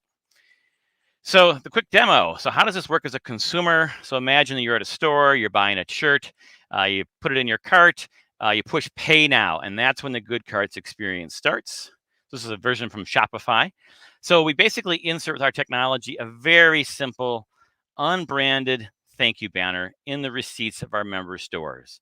As thanks, we're offering you an exclusive discount of your choice from other sustainable and shop for good stores. Every store can customize that text. It's a little different for different circles, but we have an extremely high quality, high click-through rate on this button. I can tell anyone offline what that number is if you're curious. So let's imagine you've clicked through on there, and then boom, it's that brand discovery moment, right? So we have right now like over 110 members in our Shop for Good circle, and we present all those coupons currently, and over time we'll have some coupon matching and some filters and some search.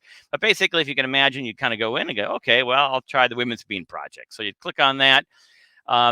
There's a little bit more text at the bottom. Stores can kind of expand on their impact or the terms of their feature of their offer, like, must spend $100 to get $20 off or whatever.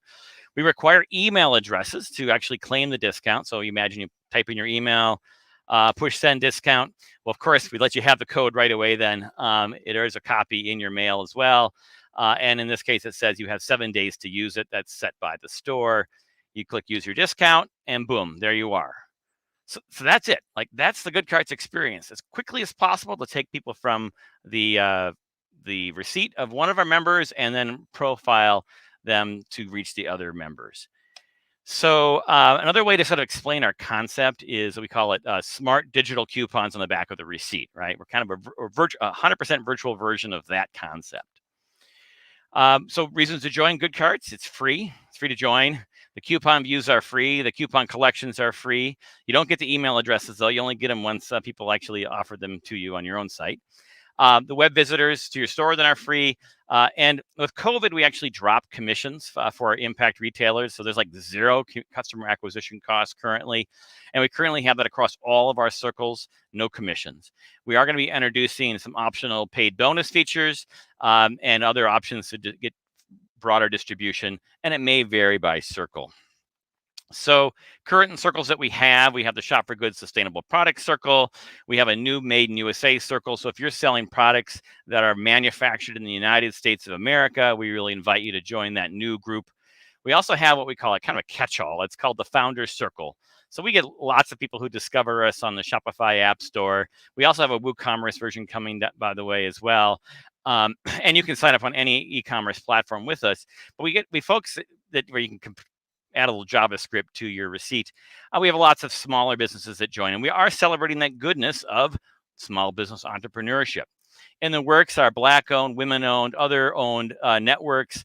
The vegans are actually the ones that like set the bar for this. They basically said to us, or some of them did, unless all the coupons are vegan, we can't do this. Our customers will be too upset. And so that's the idea of really trying to find that affinity. We're going to have a premium D2C network, which is, again, a larger network, but it's going to be well vetted. If you have 1,000 customers plus and you've designed your own product and are having them manufactured, that's what that circle's for. We did a big event with Gen Z founders. There's a gazillion articles across the net about how Gen Z can be consumers, sliced and diced by all of us to buy from us, right? Well, in this case, we actually have a number of Gen Z-led businesses, and we want to have a special circle where Gen Z founders can boost each other up. And Artisan network coming. Also, UK, Australia, we're getting a lot of interest from there. So we kind of have a waiting list that we're building there. And we also get queries about, could we do a branded network, so a powered by Good Carts. And we're very open to that. The reality of all this is, how do we get new stores to join our network? And if you know hundreds of them or dozens of them and have good relationships, we might be able to create a dedicated circle with you. In that case, then we also could set the terms and do a revenue share. All right, so a little demo then how you actually sign up. So in this case, you just went to the App Store on Shopify. You search for Good Carts or even just free traffic, you'll find us right there. The first step is to select your circle. These are the 3 that are currently live. And you would select the one that fits best.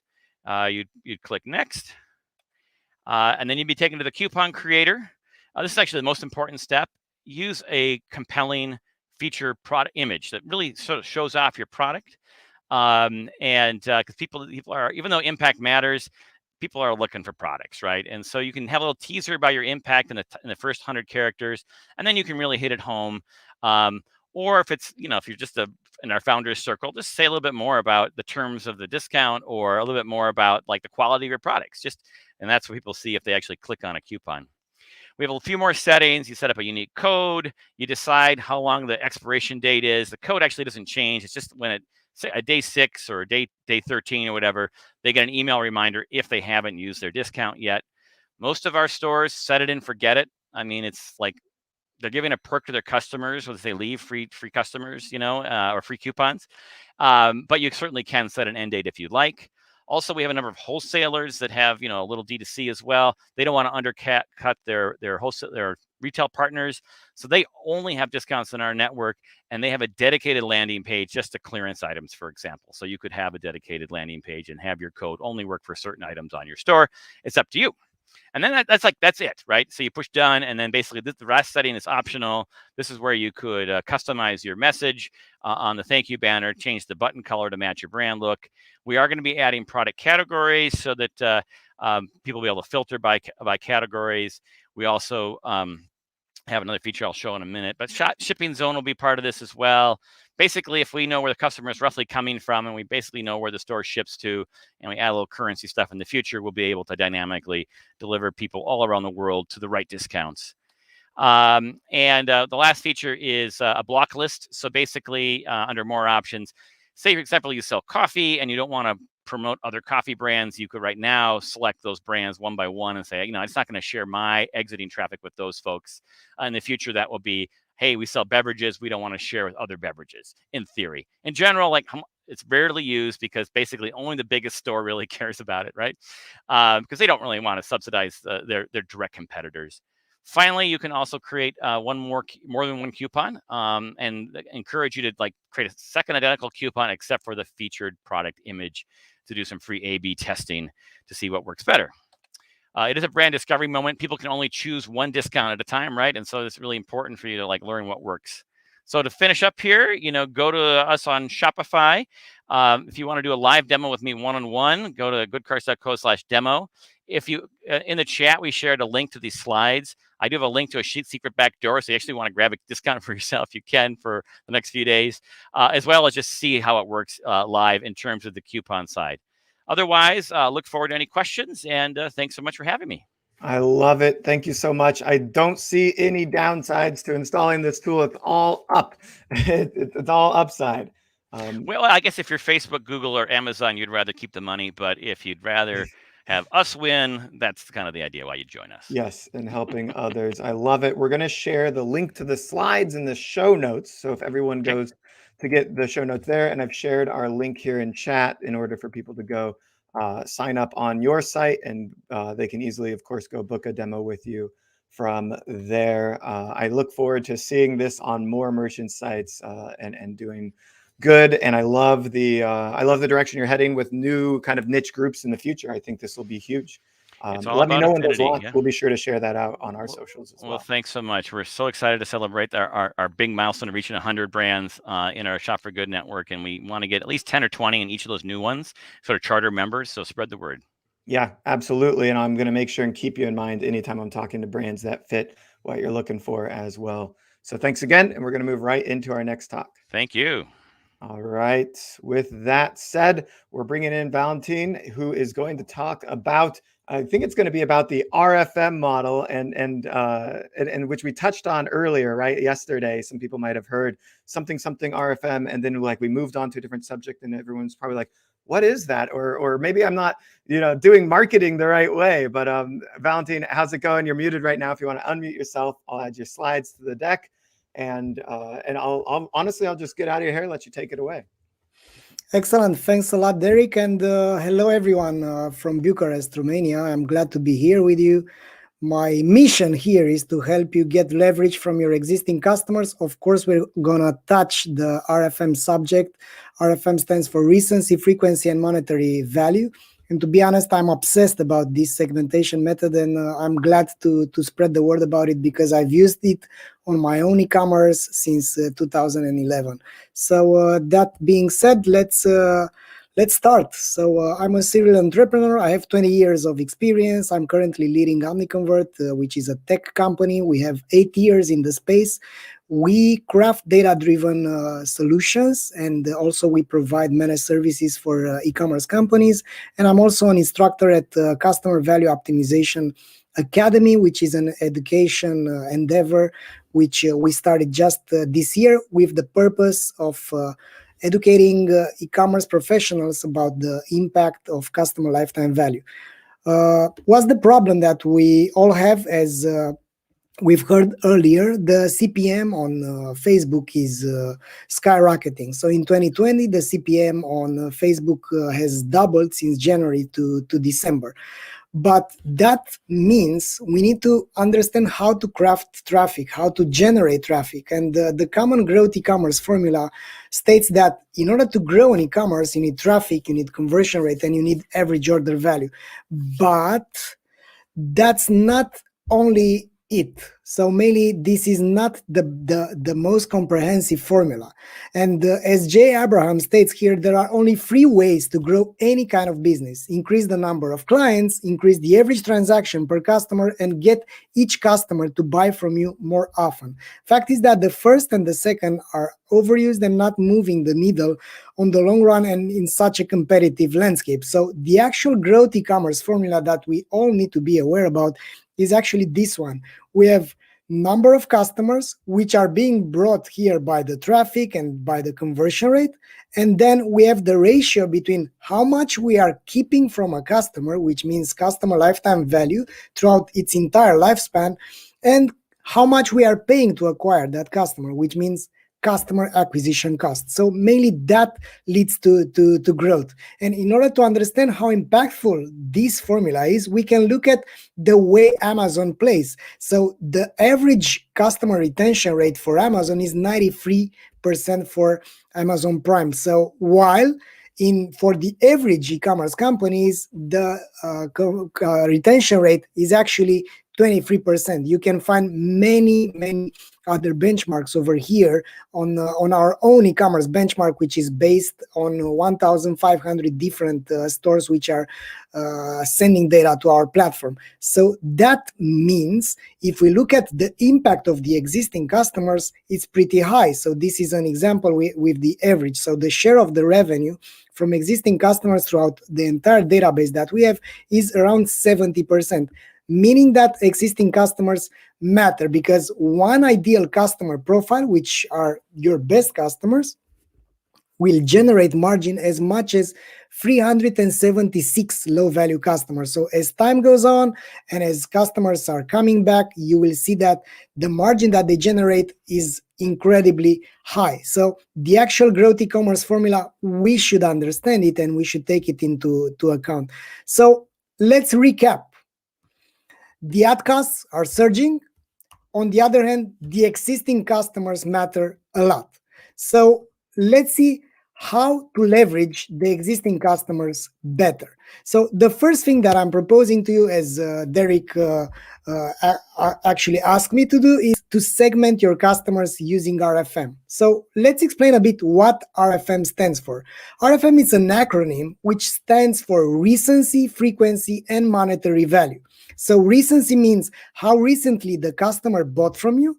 Frequency, how many orders they placed, and monetary value, of course, was the total customer lifetime value of those customers. Meaning that we are segmenting the customers based on various scores. So we give scores, for instance, in this case, this is a snapshot from our own platform. We have score for recency is 1 to 5, 5 being the highest. Score for frequency from 1 to 5 here is 5 as well. And if the score for monetary value is 5 as well, we can have here the soulmates.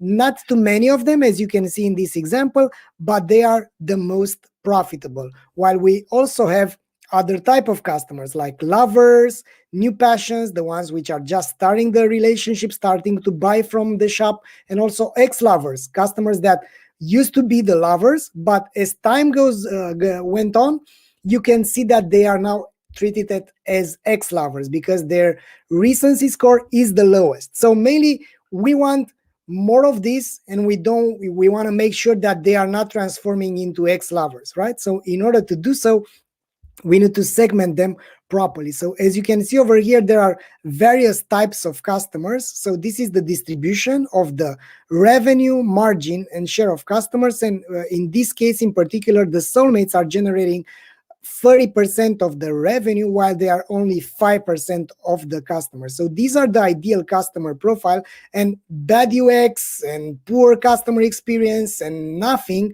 will, let's say, beat them. So as you can see here in this GIF, right? So these are your ideal customer profiles, and those type of customers you need to acquire. But to acquire them, you need to understand who they are and do research. So this is the first way to leverage your existing customers. Then the second way is to build lookalike audiences based on your power customers. So your power customers are, as you could see earlier, the lovers, the soulmates, or the new passions, right?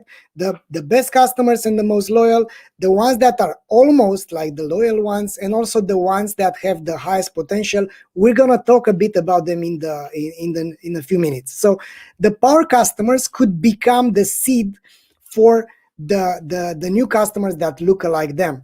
And also Facebook are stating this on their own help, that if you have a source audience between 1,000 to 50,000 people, you can build a lookalike audience, but source quality matters too. For example, if a source audience is made up of your best customers rather than all your customers, that could lead to better results. So mainly that's how you build lookalike audiences, and not only by looking at the best customers in terms of how much they've spent, but also how active they are. So that's why you need to segment the customers based on the RFM, so that you can build lookalike audiences based on your soulmates, the lovers, and the new passions. And how to do it, first, you build the audience based on the soulmates RFM segment.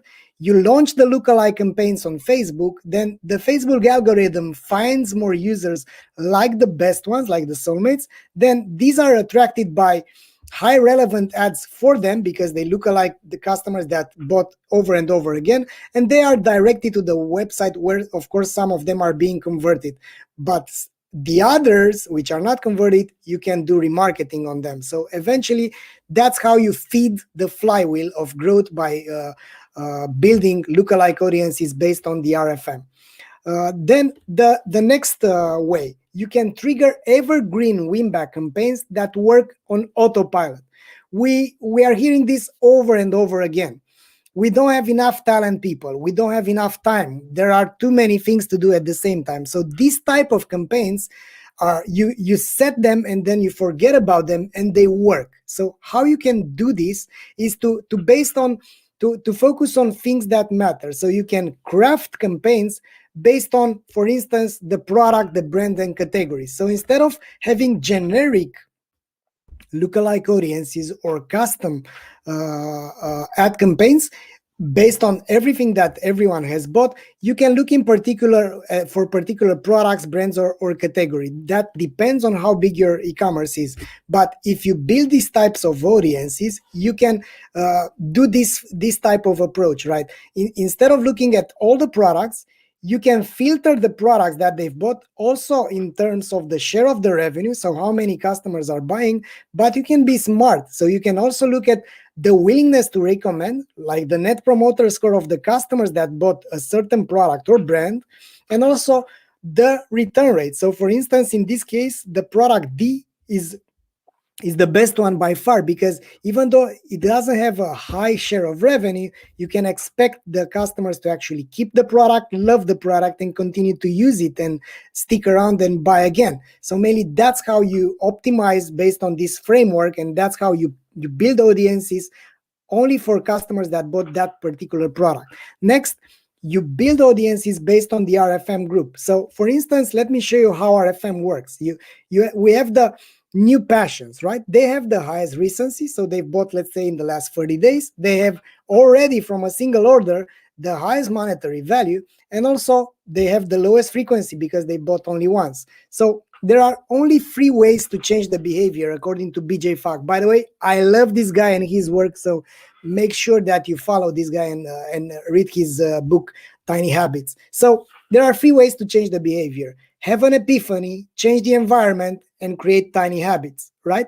So we can't make our customers to have an epiphany, but we can change the environment, right? We can change the context, and we can make them create tiny habits. So that's what we need to do for the new passion. So let me show you how time goes on for the new passions, right? So they placed an order, the highest revenue, as I've told you, and we have 100 of them.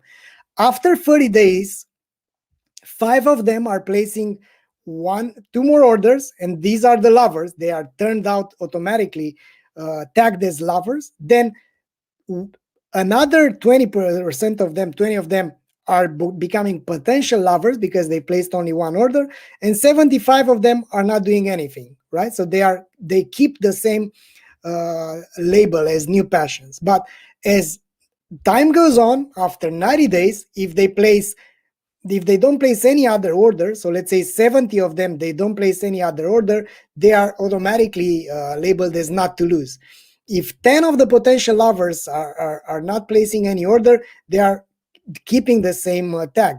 If after 90 days, out of the potential lovers, 15 of them are placing another order, they are automatically transformed into lovers. And if the lovers are placing two more orders, they are becoming soulmates. So this is happening right now on your website without even knowing, without even realizing it. But mainly customers are slipping away, and some of them are behaving differently. So after 6 months, for instance, some of them are becoming Don Juans because they've had the highest potential and they dropped, right? So they haven't placed any other order, even though they've had the highest revenue. 13 of them are becoming ex-lovers, right? Because out of the soulmates and the lovers, the 13 of them dropped.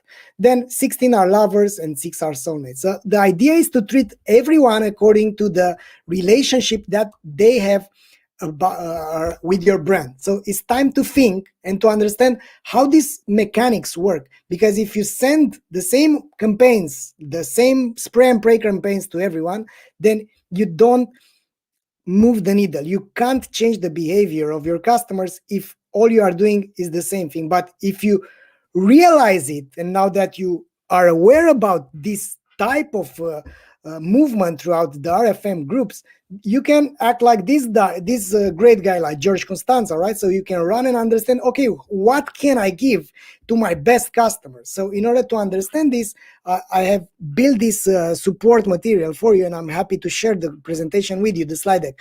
So you can build scenarios about how to incentivize the customers, which are among this group as new passion, based on different incentives. And then you can realize how much you can afford and what their gross margin uplift should be so that you can break even with your type of customers, because you can afford to pay more to customers that deserve that and to customers that you want to keep. So that's how the cookie crumbles. Then another type of segmenting the customers is based on the NPS score. So you build audiences based on their NPS score. So for those of you that don't know, NPS stands for Net Promoter Score. You can have 3 types of customers: detractors that they are not willing to recommend you. They give you a score from 0 to 6. You can have also passives. They give you 7 and 8. And you also have promoters. The trick here, and we are supporting this in our tool, is to analyze NPS pre-delivery and post-delivery, right? Because pre-delivery means how are they willing to recommend your products after they place the order, and post-delivery is after they've received the package. The idea here is that if you look at NPS and RFM, then that's going to be amazing, because you can have pissed off customers that are also loyal. So you don't want that to happen. So you can build an audience that it's evergreen. You build it automatically. This is being pushed to Facebook. You decide there what kind of message you give to the customers that are pissed off and that are loyal. And then that's it. You set it and forget it. So you can do this type of approach, but once you do it, that's it. So you get the pre-delivery NPS. If the customer is a top customer and he or she gives you a low score, then you can trigger an alert to the customer service.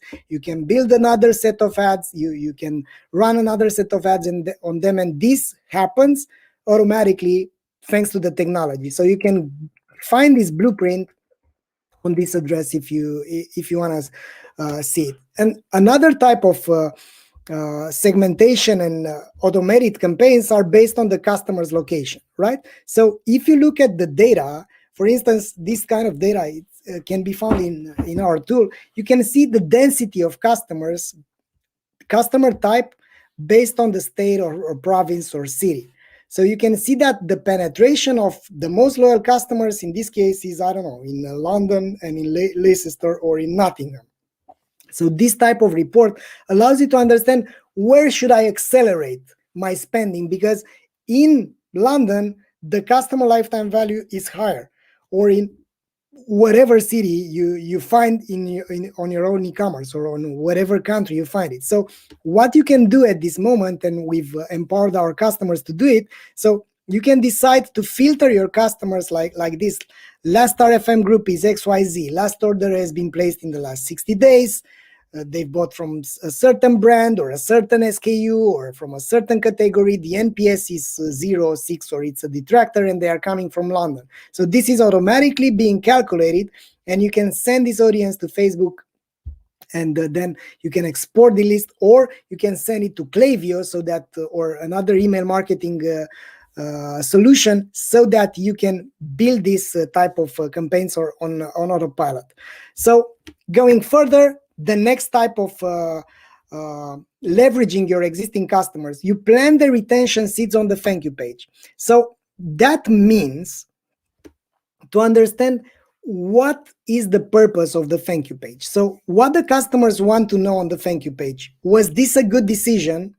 What if they don't send me the product? When will I get it? What if I want to return it? And so on. But what almost all of us are thinking that the thank you page must contain, it's a thank you for your order stuff. Your order is number XYZ. In case you need help, here's how to reach us, and upsell options. But the problem is that it's something which is called the buyer's remorse. So it's the sense of regret after having made a purchase. And most of this type of cognitive dissonance, called the buyer's remorse, you can find more about it on Wikipedia, are emotional stuff. Like this type of buyer's remorse are appearing. Few of them are concerned over the deal, and few of them are, I wonder if I really need this product. So wisdom of purchase. And you should prevent that, so that you can prevent them from returning. And in order to do so, that's what a thank you page should contain. Was this a good decision? You treat it with client testimonials, product reviews, our points of difference, and a creative shot of dopamine if you're creative enough. Then what if they don't send me the product? Here are client testimonials to gain trust. Here is the estimated delivery time. Here are our points of difference, and here is our return policy. When will I get it? That's the estimated delivery time. What if I don't like it, and if it's not good for me? That's for the return policy. So mainly, you need to address those type of questions if you want to plant the seeds for customers to return, because they will have their objections treated in advance, before even verbalizing, before even articulating. So these type of thank you pages are the ones that work, like in this for MAC Cosmetics, right? Cynthia, you are seduced, complimentary shipping on all orders and free returns, whatever. So but there are also boring thank you pages like Nike, right? As you can see here, they are doing exactly the opposite, because they are too big, and they simply don't care about you as a smaller brand. You should be caring about any touch point on the customer journey. So the top 3 things to achieve with your thank you page: 1, make the customers feel good about their purchase and confident, give them clarity over what's next, and plant the seeds for the future orders. So you can invite them to your community, invite them to subscribe to your cool newsletter, ask them more about their needs. So now it's time to understand where you stand. So rate yourselves on all those 3. Make an honest research on your thank you page and give stars from 1 to 5, how much you are treating all of those free needs. And the next way, it's a bonus for me because I've been fast enough, is the unboxing campaign. So this is the single marketing campaign with 100% open rate, right? Because people are buying, and of course they are unboxing to get their product. So this is a moment where you can place this Trojan horse, right? If you don't know about this story, it's a legend. It's actually amazing. The soldiers were being some of the soldiers which couldn't conquer Troy were placed in this Trojan horse, and they've been sent as a gift after a lot of years of war. So the Trojans were amazed about, were surprised about it. They got a gift, and voila! In the actually in the box where it was a surprise, and that's how they've conquered Troy. So several reasons why you need to consider inserts in the packages. One, you respect the under promise and over deliver principle, right? People are surprised, and the surprise gives them dopamine and a good feeling about your brand. Second, the package inserts can be cost effective. Then you can personalize the inserts for only for specific RFM segments if you are also doing RFM segmentation. So you can decide, okay, I can afford to give a small sample or a small gift only to the loyal customers, or only for the customers with high potential, like the new passions. Another reason, the cost of delivering the message has already been paid about the customer, right? The transport. You can do cross-sells that are highly relevant to the existing customers.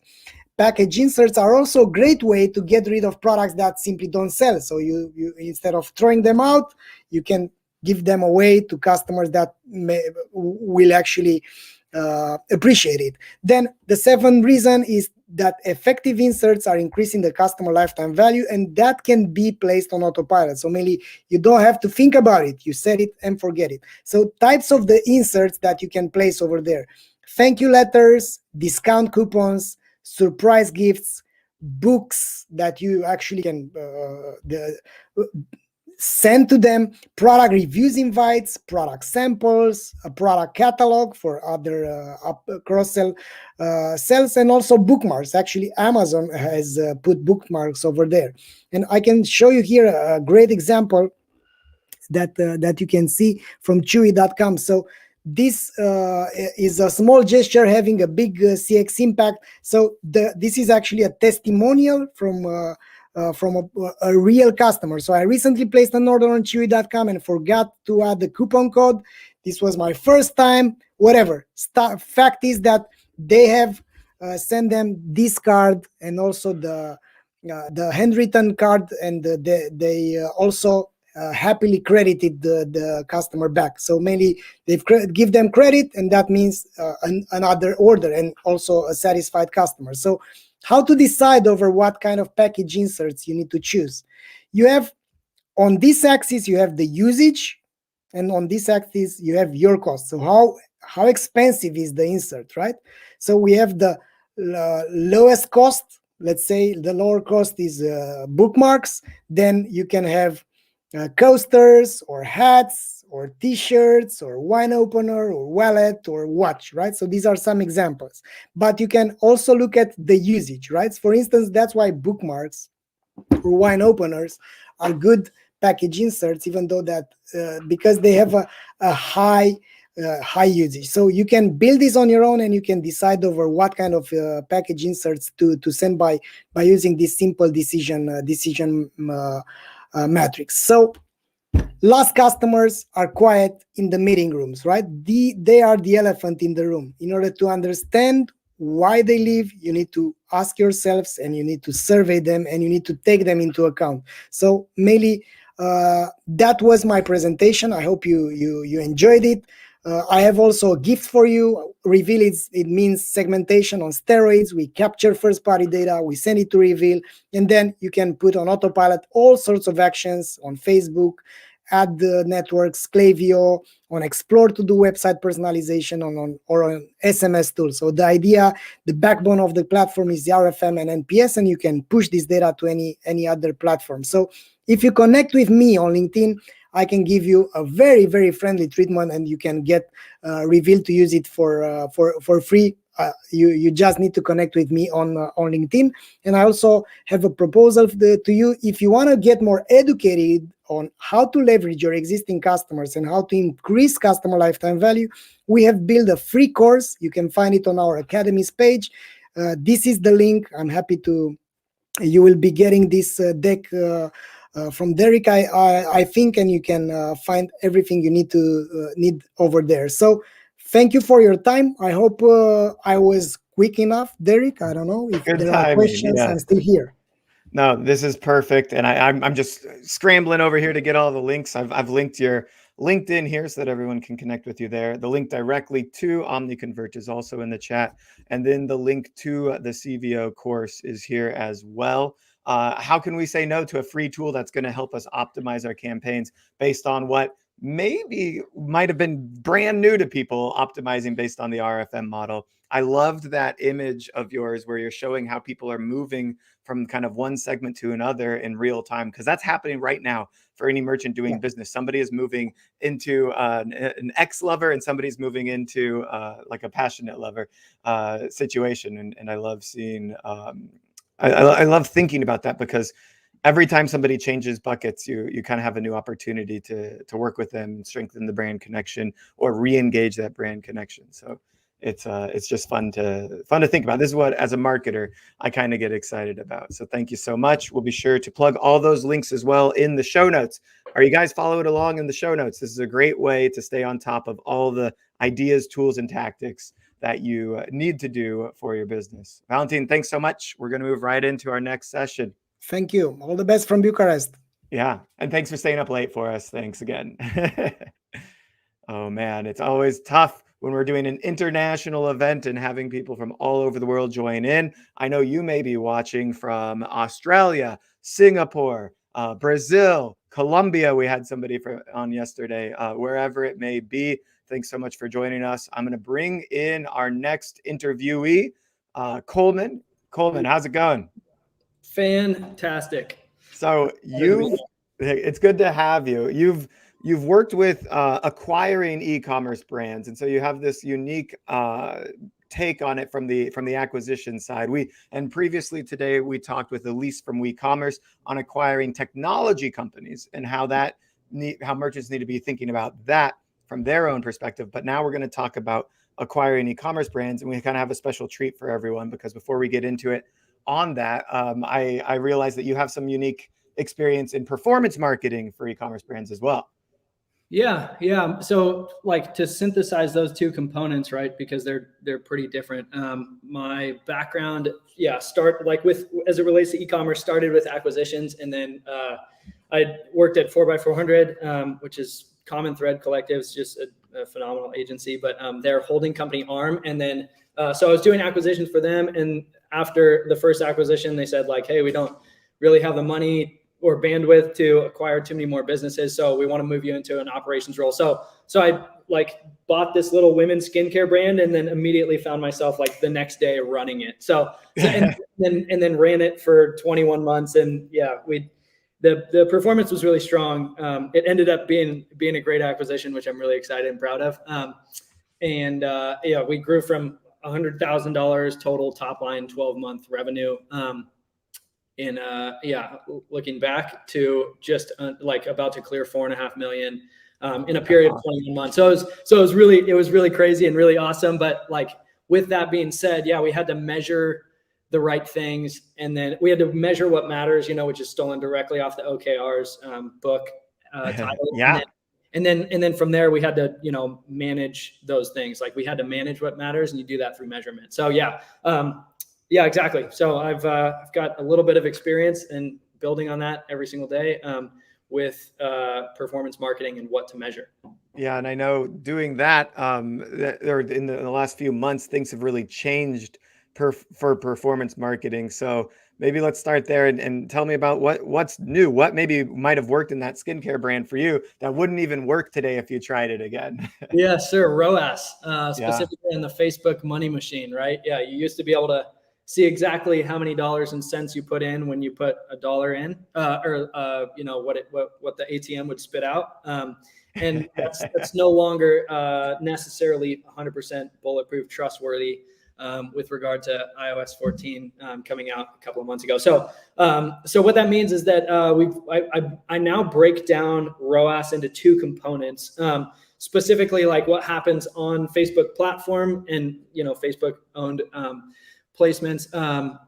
And when I say Facebook, I mean like more broadly paid media, but Facebook is currently the biggest channel for one of the brands that I'm running right now, which is called Perk. It's a men's, like a form flattering menswear brand. So anyways, I break it down into two components. There's pre-click, which includes the click, which is all of the metrics that come from your Facebook ads, right? So it's, I've got them all here, but it's really like cost. Bring it up. Yeah. So the screen you're looking at right now is this custom dashboard I put together for just basically cost analysis. It's not fancy or anything. And I've got the link in here. Maybe Derek can share it later so that you can import this if you want it. But effectively what it is, it's a look at click and pre-click, everything like before the click, which happens on Facebook, Instagram, like those kind of platforms, and how people interact with the ad. And then there's post-click, which is like they click through the ad, they get to your site, and then they start interacting with your site. The reason I break those two things out is because Facebook gives you 100% accurate information before, like while you're interacting on your phone still. And like iOS 14 opt-in users are interacting with the ad and with Facebook and with Instagram and like on desktop and mobile and those kind of things. It gives you 100% accurate information until the click. And then after the click, it models that information. And so as an economist and as like a data nerd, self-proclaimed data nerd, I know how inaccurate modeling is, and Facebook's probably the absolute best at it of anybody in the entire world. But I still recognize that there's a significant element of like guesswork involved in that. And so I'm not going to take that as gospel. Instead, what I'm going to take as gospel is Google's monitoring of my actual site and of people's behavior. So there is going to be a discrepancy between click and like arrival on site. But I just kind of accept that as, you know, there's going to be an element of guesswork on my end here too. And I'm going to accept that like within the margin of error. So what I've got here is I've got basically just click, which is everything on Facebook's platform, and then post click, which is everything that happens on my site. Glad to see my internet is moving speedily. So and then I've got it broken out by source medium, campaign, and ad content here, which are just a couple of different ways to look at this in Google Analytics. But they're all the exact same headings for the columns, which is a nice kind of apples to apples look. Just I can look at it by campaign over here, for example, like, okay, total users coming from international, like that's going to be important for me. This not set is just that's a tagging issue on our behalf. And then we've got like, these are the names of my campaigns, right? And then over here, I've got ad content. The way that we set this up is basically like helps identify, this is just UTM tagging. So it's the ad set.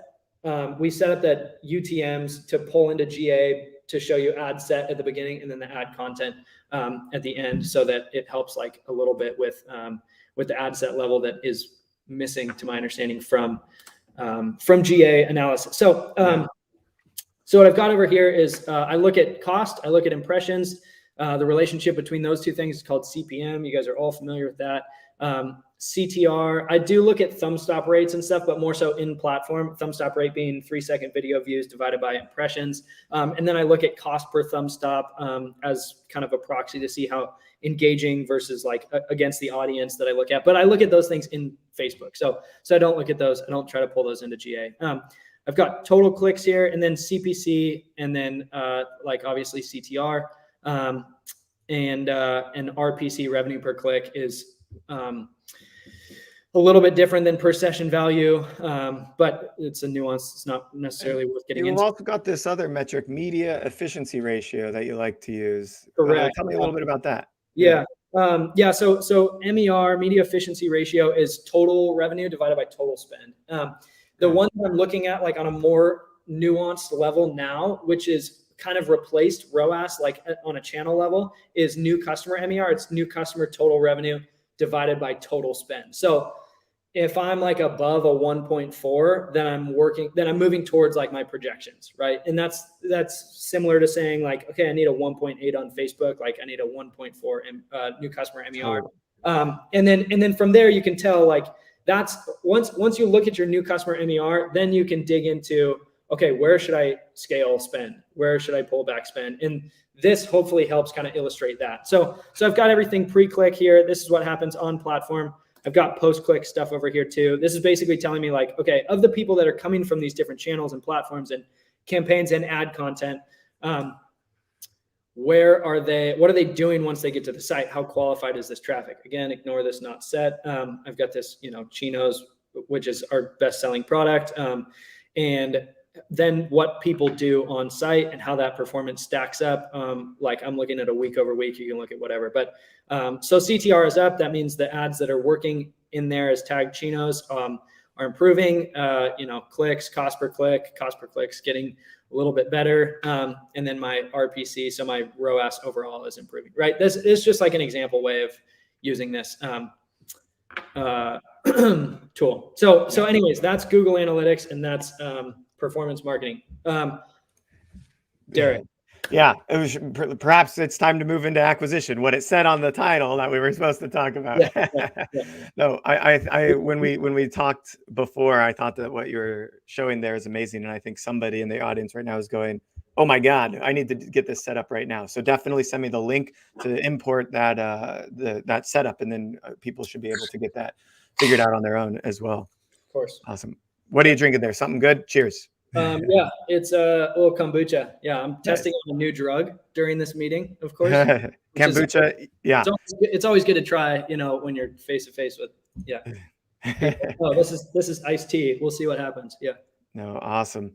All right, so you've looked at acquiring brands, and so we want to speak to merchants on how they might be able to prep their brand for acquisition. Tell me about what do you look for when you're acquiring a brand? How do you come to evaluation and what makes for a good acquirable brand? Yeah, absolutely. So those are two great questions. Number one, how to value a brand, how to assign like some sort of numerical value to this thing that you've been working on. So there's two components, right? Like there's profit and then there's a multiple. That's how 99% probably maybe 99 is generous, but the vast majority of acquisitions are done using a simple profit, which technically they call EBITDA. Like if you have capital expenses or some sort of amortization, EBITDA stands for earnings before interest, taxes, depreciation, amortization, right? So yes. So it's just a technical way of saying profit, right? So then you've got multiple. The profit's really important. You have to be measuring and efforting towards obviously what matters. You want to drive profit at the end of the day. You can there's lots of stories of brands that get acquired pre-profit. For the most part, if you're a founder and you're on this call and you've got less than 10 employees and you're not VC backed, you're not going to get acquired pre-profit. So just whatever, take it with a grain of salt. Hopefully that's actionable on some level. But then there's multiple, right? And multiple is a measure of the buyer's certainty in your asset. That for the most part, to be more specific, the multiple is a measure of certainty that they're going to be able to produce the exact same results that you did. So if you buy and multiples differ by industry, right? So if you're in a one-time purchase, kind of industry, your multiple is going to be very different than if you're in a subscription based or a SaaS based or a tech based where there's some sort of membership involved. Because I'm imagining patents also come into play here. Yeah, patents are super valuable there. So it's your multiple could differ somewhere between 3x to 12 plus x, right? You get into unicorn status above 12 kind of x. But yeah, so long-standing businesses that are heavily dependent upon people or macroeconomic trends or something like that, right, are gonna trade at, for the most part, lower multiples, just as a broad swath, generally speaking, versus if you have a super high growth rate, that factors into multiple, right? Okay. If you have a subscription product, and you have really clear data and you're able to back it up, obviously because certainty is the major thing that we're trying to solve here with multiple. If you're able to back that up with data that people will buy again, and they'll spend this much money against their first purchase, right? Within 35 days of their first purchase. If you can tell that story, with data, then you're going to command a higher multiple. So you're going to be a little bit more in the driver's seat. So the way to think about multiple is profits on a 12-month look back. The buyer is thinking to themselves okay, I'm willing to pay 12x this because I think that I can make it back in 6 years instead of 12 years, right? Because in year 13, then they're going to start like collecting the cash for the most part, right? Like there's nuanced ways of like making that deal, but for the most part, like I would say that's kind of the thought there. How much does like supply chain ownership or partnerships come into play? Because I mean, there's some components of certainty there, of course, but like, is having a unique supplier or a low cost supplier help at all, or owning my manufacturing maybe? I don't know. Yeah, of course.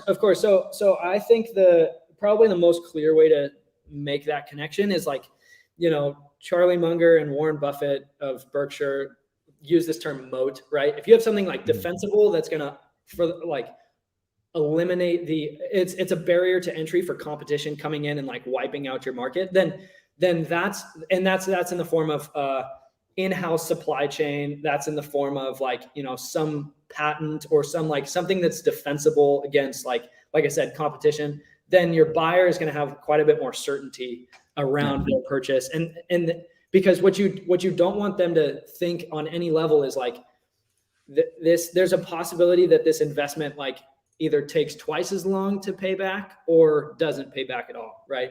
Because then you just haven't built something with enough defensible value to be able to communicate that, or you just haven't done a good enough job communicating that to the potential buyer. What about traffic diversification? We just talked about Facebook ads primarily.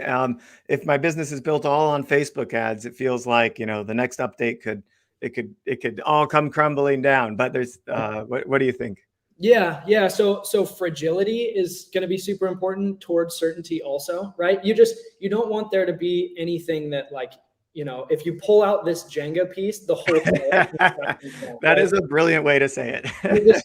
you just don't want there to be any question mark there as you're selling your brand. If you have like no question mark there, then number one, reconsider why you're selling your brand, right? And then number two, which there's no wrong answers to why you want to sell your brand, but like, anyways, we'll get into that. But then number two, like you're gonna want to communicate like in full confidence, like honestly, and like I said, confidently to the potential buyer that there's nothing that's going to pull the rug out from underneath this Jenga tower, right? So traffic diversification is a really important piece of that. If you're like totally levered on Facebook, like this brand that I'm running right now is not ready to sell, right? Because we're still working on solidifying Facebook advertising, and until we do that, right, we're totally fragile because we've got one thing and we don't even have like that like decent enough evergreen, right, to be in a place where we can push really hard. And so a note to everybody listening now is, I think first of all, knowing if you're in a point where you can be acquired, and then it sounds like there's a path here to work towards that, and so it sounds like you're working towards it and you have that clear objective of we figure out this piece of the puzzle, getting Facebook advertising squared away, then we begin a diversification strategy to become basically acquired at a higher multiple. Anti-fragile, exactly. Anti-fragile, so you can use traffic, you can use traffic channels, you can use like countries. If you want to go international, I would say like with regard to going international, don't do it until you've got like a domestic evergreen win. And when I say domestic, I mean like if you can sell in America, you can sell anywhere, right? So do that first. If you can do that successfully, then branch out. Don't branch out too soon. Like we're running international a little bit right now, and it's distracting, frankly.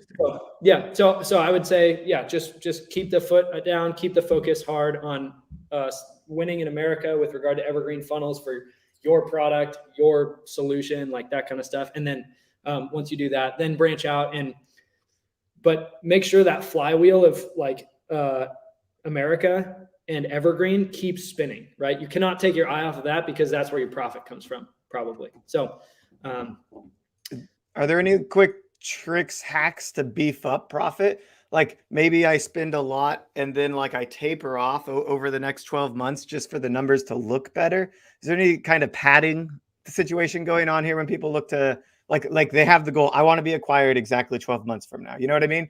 Like, do you see that? Well, yeah, totally.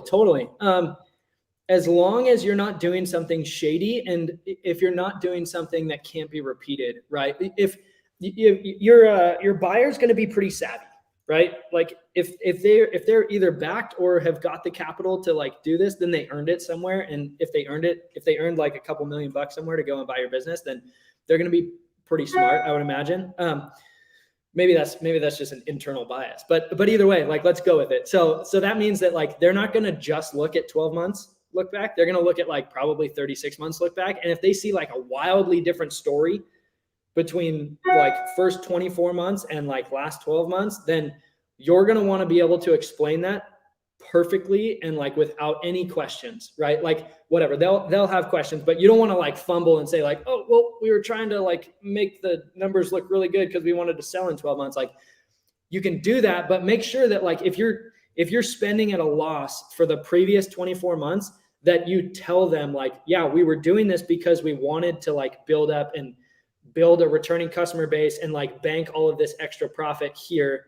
Like, you won't be and then you want to tell them, like, you want to help kind of bridge the gap. Like, you, buyer, won't be spending at a loss in the same way that we were for the first 24 months, because you've got this baseline consistent like profit now. So you can increase your spend and like, yeah, you'll like pay the consequences for whatever happens there. But like, for the most part, you can bank on this like profit that we did here, and then you can add on top of that. So that's that. Yeah, you can help kind of like narrate that story. Absolutely. And I would make sure that you're prepared to like describe every single moment of everything. Make sure you're annotating GA, make sure you're like doing all of that stuff. But interesting. But yeah, it's the last 12 months that they look at first. That's going to be your foot in the door on an LOI, right? When you list your business, letter of intent for those listening. letter of intent. Yeah. So that's what the buyer like sends to you after they look at your basically memorandum of sale. Is like, you're going to put together this like brochure basically of your financial, your like operational, your supply chain, your people, like everything that comes with the business that you're offloading, that you're selling. Like, you'll probably present that to a business broker. They'll polish it up, post it online. A buyer is going to say, hey, that looks kind of interesting. They're going to review that. But if it looks interesting, it's going to be because of the last 12 months. It's not going to be based on the last 36. The buyer is going to come in and say, cool, show me every single day that you were in business and like, tell me the story about this whole thing. That's interesting. I want to ask you about private equity pump and dumps, which is a little off topic, but because I witnessed this firsthand, basically, because we're talking about beefing up the numbers for a relatively large acquisition. I witnessed a private equity company essentially take the board, the executive board, from 3 to about 13, maybe even 18 people at its peak, and really beef up a whole bunch of departments in acquisition, and the growth took off. And then essentially they started firing everybody to slim down the executive board. They sold and merged with another company, and so the executive board was kind of replaced by the parent company executive board. So the question, and they grew in sometimes unsustainable ways and sometimes sustainable ways. It was a little bit of a mix of both. But what do you think about that kind of behavior for getting to a high valuation exit? Does that make sense? Do you see that a lot? Private equity is obviously a little bit different than selling to like a single buyer or something like that. Yeah, right. Yeah, your buyer pool is going to be, the best advice that I got when I was doing acquisitions was from a PE mentor of mine, a private equity mentor of mine, and he said you should be thinking about your potential buyer every single day that you're in business doing this. Interesting. Yeah. So I thought that was fascinating and really sage advice, because it does change the way that you think about it. Like, if you're planning on selling to an individual like who wants the Bali 4-hour work week lifestyle, then like, you're going to build your business in a totally different way than if you're like going to sell to, let's say you like sell candles and you're going to sell to another candle company, and your supply chain is going to be completely absorbed. And so there's just like, you've got to think about your buyer. So with regard to that PE kind of model that you mentioned, Derek, it's a good one. It works really well for that PE firm. But yes, it does. Yeah, but you as the founder, I would imagine I'm talking to mostly founders. Correct me if I'm wrong here, but like founders and operators, right? So if you're a founder and you're an operator, you have to prepare yourself for like that to be the situation, right? So that means like, beyond just the legal paperwork and making sure that all your ducks are in a row. Like if you don't want to be that guy who's like, I built this brand, I got to the board, and then I signed something that means that they could fire me, and then they do this merger and I get fired, and like, so then you just have to make sure not to sign that document if like that's not an acceptable outcome to you. So, but beyond that, right? Like, yeah, you're the founder. You get to decide who your buyer is. Your PE firms are, yeah. This mentor of mine also mentioned to me, is like, there's no such thing as like a real business that private equity is interested in until you're doing $1 million at the bottom line. And I was like deeply offended by that at the moment, but it's true also. So, so that just means like, keep that $1 million mark, like in your mind, like figure out a way to get there, plan for it, like build it. And then, yeah, just make sure that you're, yeah, like just kind of moving forward to that goal and not doing anything like that example that you shared of like, cutting the board is going to be, yeah, that's going to be tough. Or cutting like your OpEx and like doing, like holding everything together by the seat of your pants kind of, and like, the world's crumbling around you. Like you're looking for a buyer super quick because you have customer service tickets you can't answer. Like that's going to be a sustainable solution. That's going to be a huge demerit against certainty, which is going to hurt your multiple, which like could end up being a couple $100,000. Right. So you just, that multiple is going to be super critical. Yeah. Interesting. All right. We're getting close to the end here. Final question for you. Let's talk about negotiating. So we're getting down to it. We've got a buyer. We think we're valued at insane multiple. They think we're valued at totally insane too small multiple. How do we appeal to the buyer, and what's the secret to getting the best value? Oh man, the secret. Yeah. Aside from changing like all the things we just talked about improving our business metrics, assuming our business metrics are fixed, right? Yeah. Yeah. So the thing that I saw work the best, so I came from the buyer seat, right? Like that's where I was. And oh my gosh, I love founders. I just worship at founders' feet because they're the most interesting people ever. But as a founder, the ones that I, as a buyer, got the best deal from, were the ones that were hopeless and were not confident in their own like alternative options besides selling, and the ones that like were trying to find a solution quickly, right, or find a sale, some sort of exit for themselves quickly, right? But so to flip that, right, you're the founder. The best way to get the best deal is to chase down two congruent paths. At the point where you're going to be deciding about your exit, your sale, is like, you want to make sure that that's like an inflection point where you can decide whether you're going to, like, maybe it's double down and like invest in a team, invest in an office, invest in like, or bring supply chain in-house, or bring fulfillment in-house, or like something, right? There's going to be some sort of like capital expense, or for the most part, at least I've seen it, like where the inflection point is like this like, do I double down or do I cash out kind of decision tree. So you're going to get your best deal if you're chasing down both of those things and you're like as indifferent as you can possibly be between those two outcomes, right? That means that you're confident in your future, regardless of like whether you get a deal and you sell, or whether you get like the or whether you keep operating on your own and like, double down there. So I like, that would probably be what I would say. Like, that's where you're going to get your best deal. That's where you're going to do your best negotiating. That's where you're going to be able to communicate the story of your brand the most clearly. And you're going to be like quite a bit more in the driver's seat of those conversations, right? Because like somebody's already shown their hand and they've expressed interest in buying your brand. And now you get to say like, yeah, like I'll kick the tires on selling, but like maybe I'll just keep doing it myself. And like, that's not a game as long as you're convinced that it's not a game, right? Can buyers smell kind of like the desperation of exiting? Can they tend to sense it? Is there any tips for hiding it if I really am desperate? Just don't be. if you're desperate, like I don't know, don't hide it. Just like put yourself in front of the right buyers. Like the buyer that's like not going to take advantage of you. If you're desperate to sell, the buyer is like automatically more nervous about their deal. So you're going to get a lower multiple, but you just have to be okay with that. And like I said, like that's an inflection point. Maybe it's not an inflection point in your business. Maybe it's an inflection point in your life, and you're like, I got to get rid of this thing, and like I need a job instead. Like instead of making 100 grand a year, like pulled out of the bottom line and like working 18-hour days, maybe I need to make 150 grand a year and like work 8-hour days and like go work for somebody. And like that's great. Like, but that's an inflection point in your life. And again, like you have to be confident enough about that thing. And there's all these like psychological components, like the pride in like making something and growing it, and then like having it be potentially valuable to somebody else. Like you're gonna have to disassociate yourself from that, or else like your identity goes out the door as soon as you sell. Like that's gonna be a huge bummer. So the one time I was approached for acquisition, my pride immediately got in the way, and I was like, I can't sell. Right.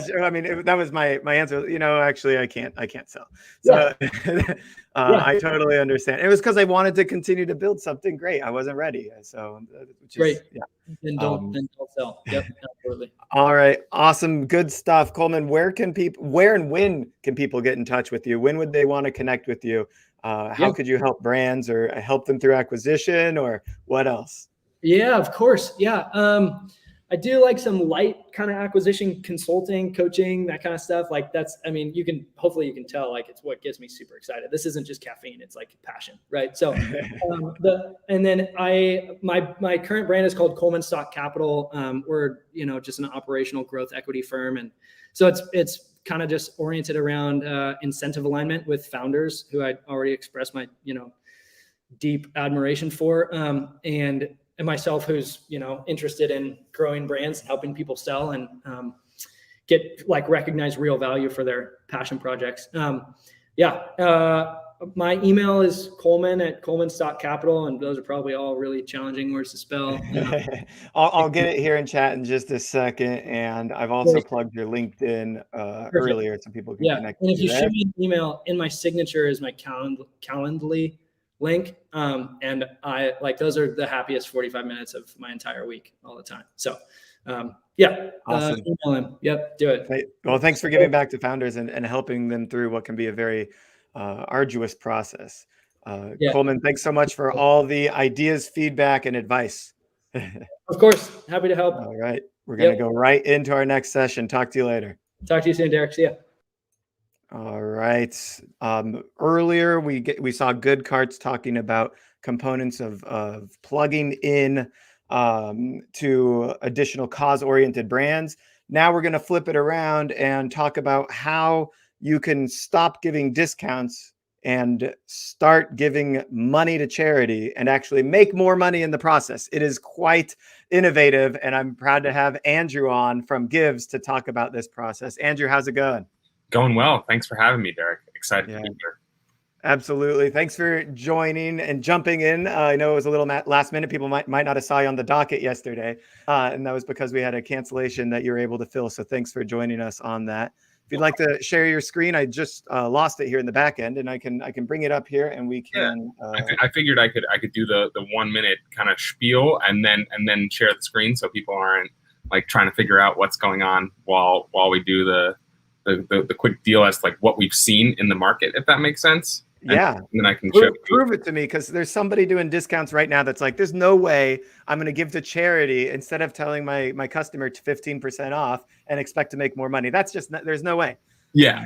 So I'd love to get into all of that. I mean, right now what we see two huge trends happening in e-commerce in general. One, people want to get away from discounts. They're recognizing that it brings in the lowest lifetime value customers, and it's training people to never pay full price. So how can we drive sales? How can we make just as much, if not more money without doing discounts? Seems impossible. That's trend one, but if you could do it, I'm listening. And then trend two is, how do we tell all of our customers that we genuinely care about what they care about? And that is something that's not easy to do. How do we put our money where our mouth is and do that? And so I can definitely share my screen, show you how it works, and then we can dive into after this demo, what are the actual mechanics here? What happened? Yeah. And I love the psychology behind it, behavioral psychology. Totally. It's because people, we talked a little bit about economics in the last session, but it's like we think when you study economics, you make these supply demand graphs that are all about rational human interaction and monetary interaction. But then you take the class in behavioral economics and you do all these actual tests on real humans, and you realize that they're completely irrational actors. And so I think that you created a business around that irrationality, that where people can justify their purchase at varying price points if it aligns with the things that they care about, and in different ways. And so you broke the system. I'm going to add your screen here, and I'll just let you take it away. Okay, perfect. Yeah, and I think that's well said, and you'll see the irrational piece of folks coming out a little bit here, but I think we'll all agree that it does make a lot of sense. Hey, here's an offer where we're, Lolly Beauty, client of ours, donating 10% of all sales back to the charity of their customer's choice. So genuinely saying to them, hey, we're not specifically telling you where you have to donate this money. We trust you, our customer, to give back to whatever you want to give back to. Help us raise $10,000. We're going to, give it back to you in 10% increments. Now, what ends up happening is people shop, not everybody actually makes the donation. So that's the irrational piece, right? Like, hey, like you just needed that little bump to get over the hump of saying like, yes, I'm going to purchase something. I'm getting 10% back to give to a charity of my choice. But then when you actually make the purchase, then on the back end, you may not always remember to actually do the donating. So there is some actual cost savings there, which we can talk about. But let's just dive into how do you set up your campaign? Is this really that easy? It is. We've created a Shopify app where you can dive in and set up any incentive that you'd like, much like you'd set up a discount campaign. You can set up a gives campaign and set up any type of incentive that you'd like. So first and foremost, it could be a percentage of subtotal, or it could be a fixed amount. So if we were to set up the Lolly example, we wanted to do 10% of all orders, then that would be it. And we could do 10% of all orders. If we wanted to increase average order value, for example, we could say, our average order value is somewhere around $65. Let's put a minimum spend threshold of $75 in, and we'll say if you spend $75, we'll give you $15 to give to charity, and that could be a qualifying condition that you'd want. And then lastly, if you wanted to A/B test this specifically, you could say, hey, use code. You could set up 2 discount codes within Shopify and say use code ABC to get a 20% off coupon, or and then send a separate email in a B test of use code XYZ, and we'll give you 15% off plus 15% to give to charity. And I promise you, we've done this enough times now. 15% off plus 15% to charity with 1 coupon code will perform better than the 20% off coupon code. And test it out. Easy enough to test out. If you don't believe me, you can go on specific discount codes, set up that XYZ coupon code ahead of time in your Shopify, search for it here, and link your campaign to that. And so you can say 15% when you use this specific coupon code. You'll have to put a specific coupon code in. That would make sense. You could also do this on specific products. So if you're launching a specific product and you want to say, hey, anytime you order this new product of ours, we're giving you $20 to give to a charity of your choice. Or if you have products that you want to get rid of, instead of putting them on 70% off clearance, you can actually say, hey, when you buy this product, you are going to get 80% of the funds back to give to a charity of your choice. And that'll actually be more financially equivalent to a 20% off sale than an 80% off sale, with 1 out of 4 people really taking advantage of the donation. But it's something interesting and new and innovative that nobody else is doing, and a way to clear some shelf space, virtual shelf space. In terms of what you stand for as a brand, you're also able to highlight the charities that you want to feature. So if you want to let us do that, we change these up every single month. A lot of back-to-school charities there right now, but you can handpick your own charities. So here you have the charities that we've chosen just to give you a starter. But if you want to close out of these and instead add back something like, hey, I am in the health and wellness space. There's a hospital in particular that's important to me. So Memorial Sloan Kettering Cancer Center, I can add them. I can move them to the top, so they'll be the first portrayed charity that somebody sees when they go ahead and make a qualifying purchase. You could also add, any other charity that you want. I sit on the associate board of a charity called Bent on Learning, so I can add that charity and put it right behind MSK. And now I just hit save, and I have my hand-picked charities. If I want to stick with Gives, I can stick with the Gives charities. And then the rest of this is really, that's it. Once you turn it live, you can see the performance is here. You can see how many qualifying orders there have been, how much revenue that's generated, who's donated to what, and this charities tab has the full list of charities that have been supported. This is just a brand new test store that I spun up for this.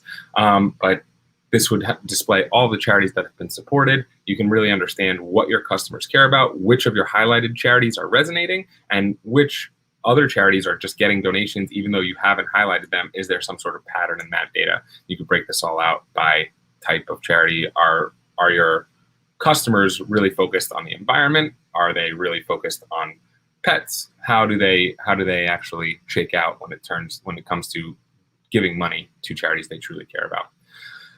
So what does the consumer see? And then I'll stop talking and we can start to brainstorm on how this can move forward, Derek. But on our side, what does the consumer see? So if I had set up, hey, 10% of every purchase you're going to get back to give to the charity of your choice, that marketing piece is all in the brand. The brand markets that and does those A/B test emails. The best results that we've seen are when there's multiple touch points. So if you're emailing somebody and also posting on organic social channels, even running potential ads against it and having a banner on your site, those are the four main levers that people are pulling to tell people about their Gives initiatives. But in terms of when they actually make the choice, we don't want to add any clicks ahead of checkout. We don't want to have people thinking about anything other than, yes, I want to make this purchase and do some good. And so we are seeing that from a psychological perspective, we are seeing about a 20% increase in conversion when people are running Gives campaigns versus when they're not. So if you can run the Gives campaign, get that bump in conversion, after you get that bump in conversion, right on the thank you page, right here front and center, you now have $12 at the end consumer to give, $12.50 in this case, to give to the charity of your choice. So this is not going to charge the consumer any extra. This, compared to a discount, will, if you were giving a 10% discount, this would cost you $12.50 every single time. With Gives, again, we have a high conversion rate here of 25% of people actually taking part in doing this, but you are saving that 75% of $12.50 each time somebody purchases, makes a qualifying purchase. So the person that does come here and go through, they can see what charities you've highlighted as a brand, and they can say, oh, I love Girls Inc. I'm going to donate my $12.50 there. Or they can go into the search and, again, search for any charity that they want. So if I wanted Memorial Sloan Kettering, I could donate the $12.50 there. Once they actually donate, they'll receive a receipt, which closes the loop. So unlike most cause marketing pieces where you see, hey, donate an extra $1 to this charity that we've already chosen, or round up your change to a charity that you choose, or whatever it may be, when you purchase, we donate 10% of profits to XYZ. All of those, there's never really a closed loop. And this is something that we found when we surveyed thousands of people to ask them, what's the biggest problem with cause marketing today? And I think a lot of people, and a lot of people came back and said, listen, we don't like the fact that there's no closed loop. We don't, in some cases, we're donating our own money and we have no idea where that dollar went. We have no idea where that 47 cents went, or whatever it may be. Maybe it's small enough to not matter. But what we wanted to flip that on its head with Gives and say, you're getting meaningful money, $12.50. Sure, sometimes it's going to be lower, but the vast majority of our campaigns, people are giving away $5 and up. And the consumer gets the loop closed. They actually get a receipt email from Gives saying, this was not something that the brand is promising you. This is something that's now powered by Gives. You're going to get, you've given $12.50 to No Kid Hungry, and therefore No Kid Hungry will receive these funds in the next 45 days. And if for whatever reason, you have a question on any of this stuff, you can come to Gives and try to figure that out. But I think that's what brands love about us perhaps most, is that this is now no longer a promise that they have to fulfill on their side. This is something that is third party, truly happening, that people can donate to whatever charity that they want. It's truly personalized. So with that, I'll stop there. I think that's a good bit on what we're doing. And Derek, let me know if I missed anything. No, that was awesome. Here I've got the link right below us. I love you just proved to people that they can incorporate cause marketing into their business without losing money. Very exciting stuff. Tell me about causes that you've seen brands align with, and what maybe cause works best for what industry or something. What should I be thinking about doing to incorporating cause into my business? Yeah, there's a couple of thoughts here. One, I mean, there are standard at this point in time right now. You're seeing a lot of eco-friendly charities and causes pop up that people are really getting behind.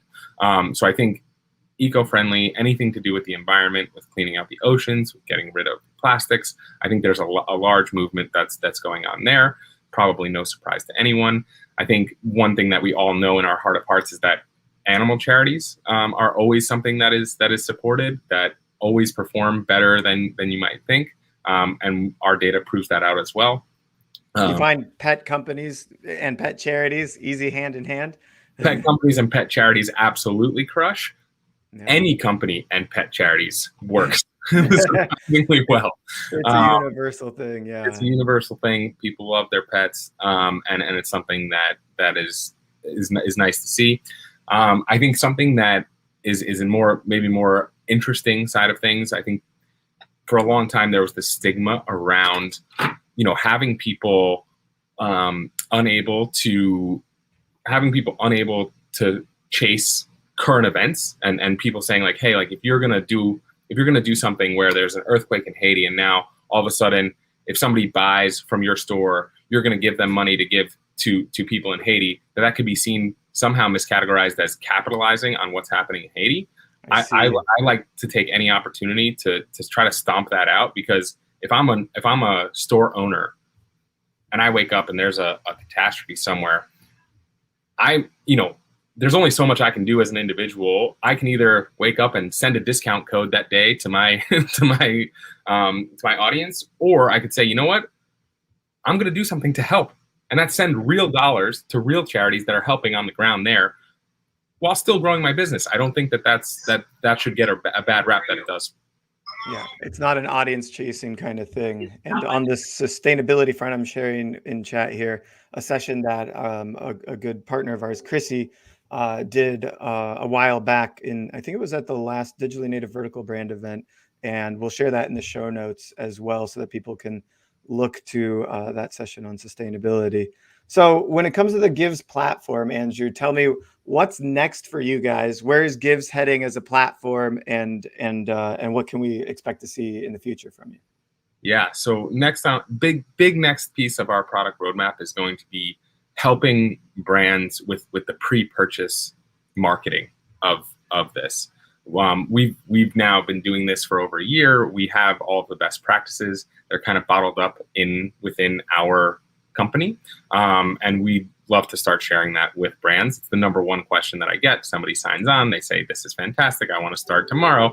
Can you tell me how I should market this? What language should we use? Where should we do a banner? Should we do a pop-up? Should we do a footer? What should we do? And what should it look like? So we're creating a Gives playbook, which I'm happy to share with anybody that reaches out. After this, my email is Andrew, ANDREW, @givesez.com. And so nice and simple there. Happy to share the first rough cut of the playbook with anybody that would like, and excited to move with folks here. Awesome. I love it. That sounds like a lot of work to do to and I'm putting your email address on screen here. Are you building your own email service provider? Is that what we're talking about? No, definitely not. We'll be integrating with all of the big email service providers. We'd love to check in with the text platforms as well. I know a lot of the email, I know that's like converging in the space, but I know, the PostScripts and Klaviyo's and Attentives of the world, we'll have plugins there to help on that side of things, as well as our own banner or an integration with Shogun where we have a landing page that works particularly well for Gives campaigns or whatever it may be. Those are the types of things that we're thinking about in terms of partnering with other Shopify apps in the ecosystem. Awesome. I love it. There's so much that can be done here.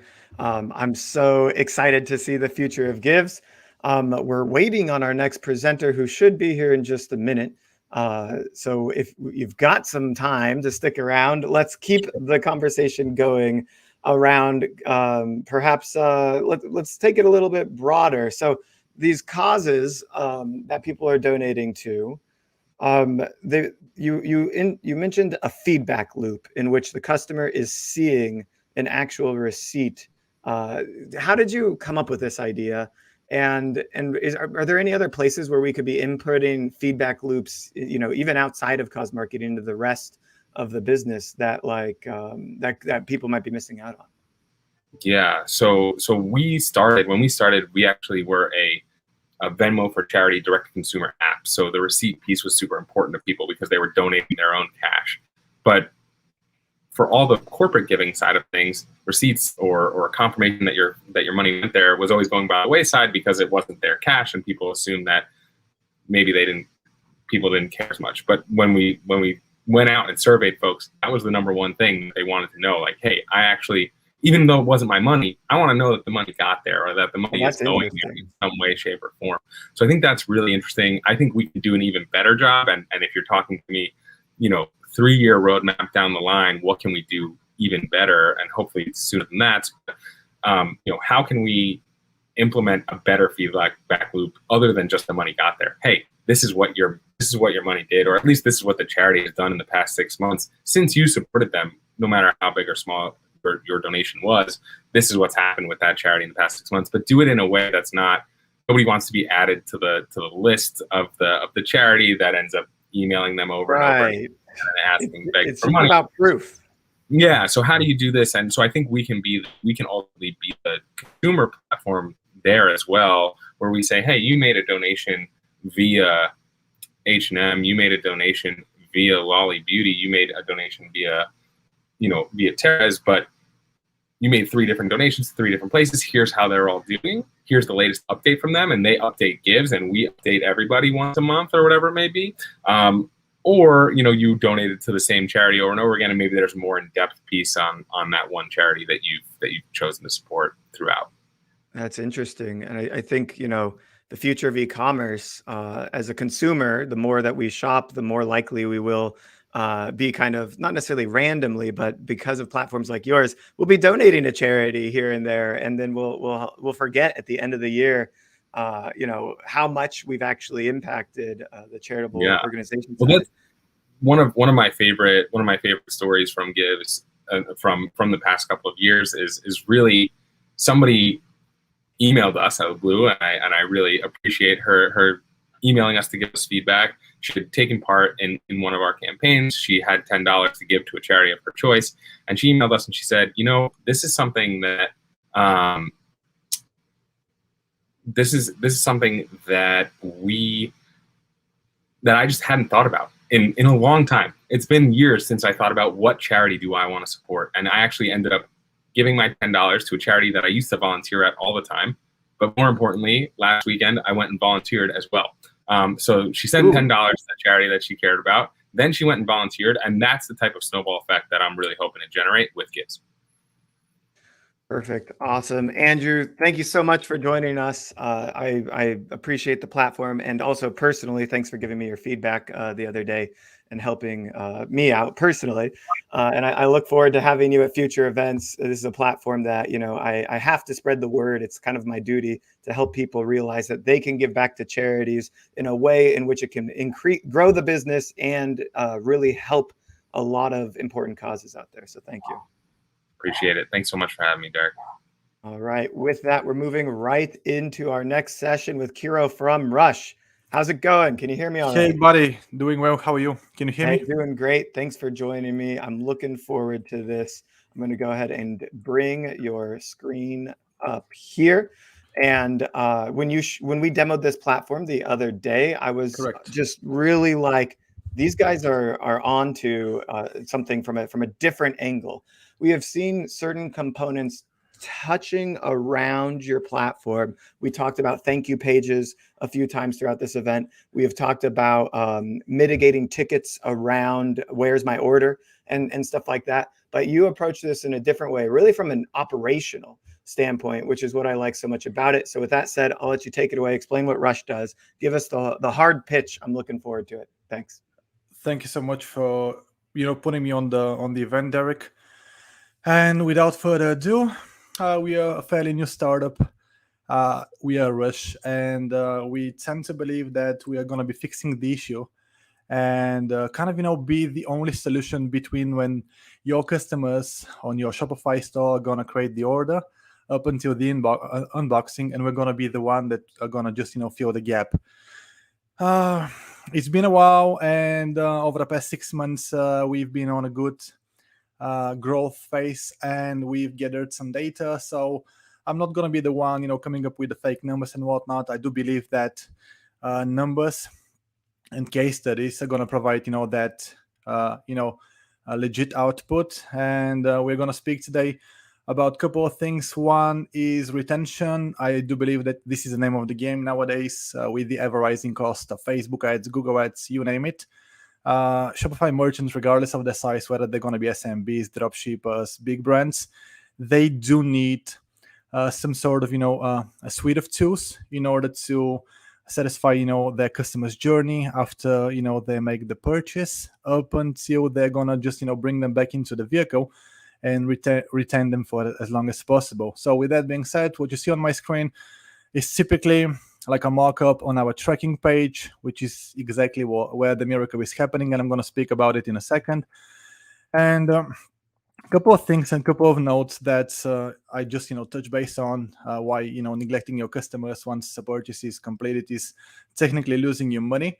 And people didn't really tend to believe that shipping notifications can make money. They can make a whole lot of money. But not only that, but shipping notifications in general, and in this case, email specifically, getting these beautiful, high open rates and click rates, which, in my opinion, is a golden nugget to, create, good reputation on your future campaigns, whether you're going to be using Omnisend or Klaviyo or any kind of, email service provider, to whitelist your domain and brand, so that once the Black Friday Cyber Monday is going to kick in, and you're going to be start, scheduling your, campaigns for your brand and your store, usually these shipping notifications who are going to get, these beautiful high open rates are going to make sure that all your new aka spam campaigns are going to end up at the inbox. But usually our shipping notification, flows are typically going into the inbox straight away. And as you can see on my screen right now, we're seeing anything above, 50% open rates and 19% click rate on the low end. And, some, cool facts like 75% of the shoppers state that clear communication is the key to a good delivery experience.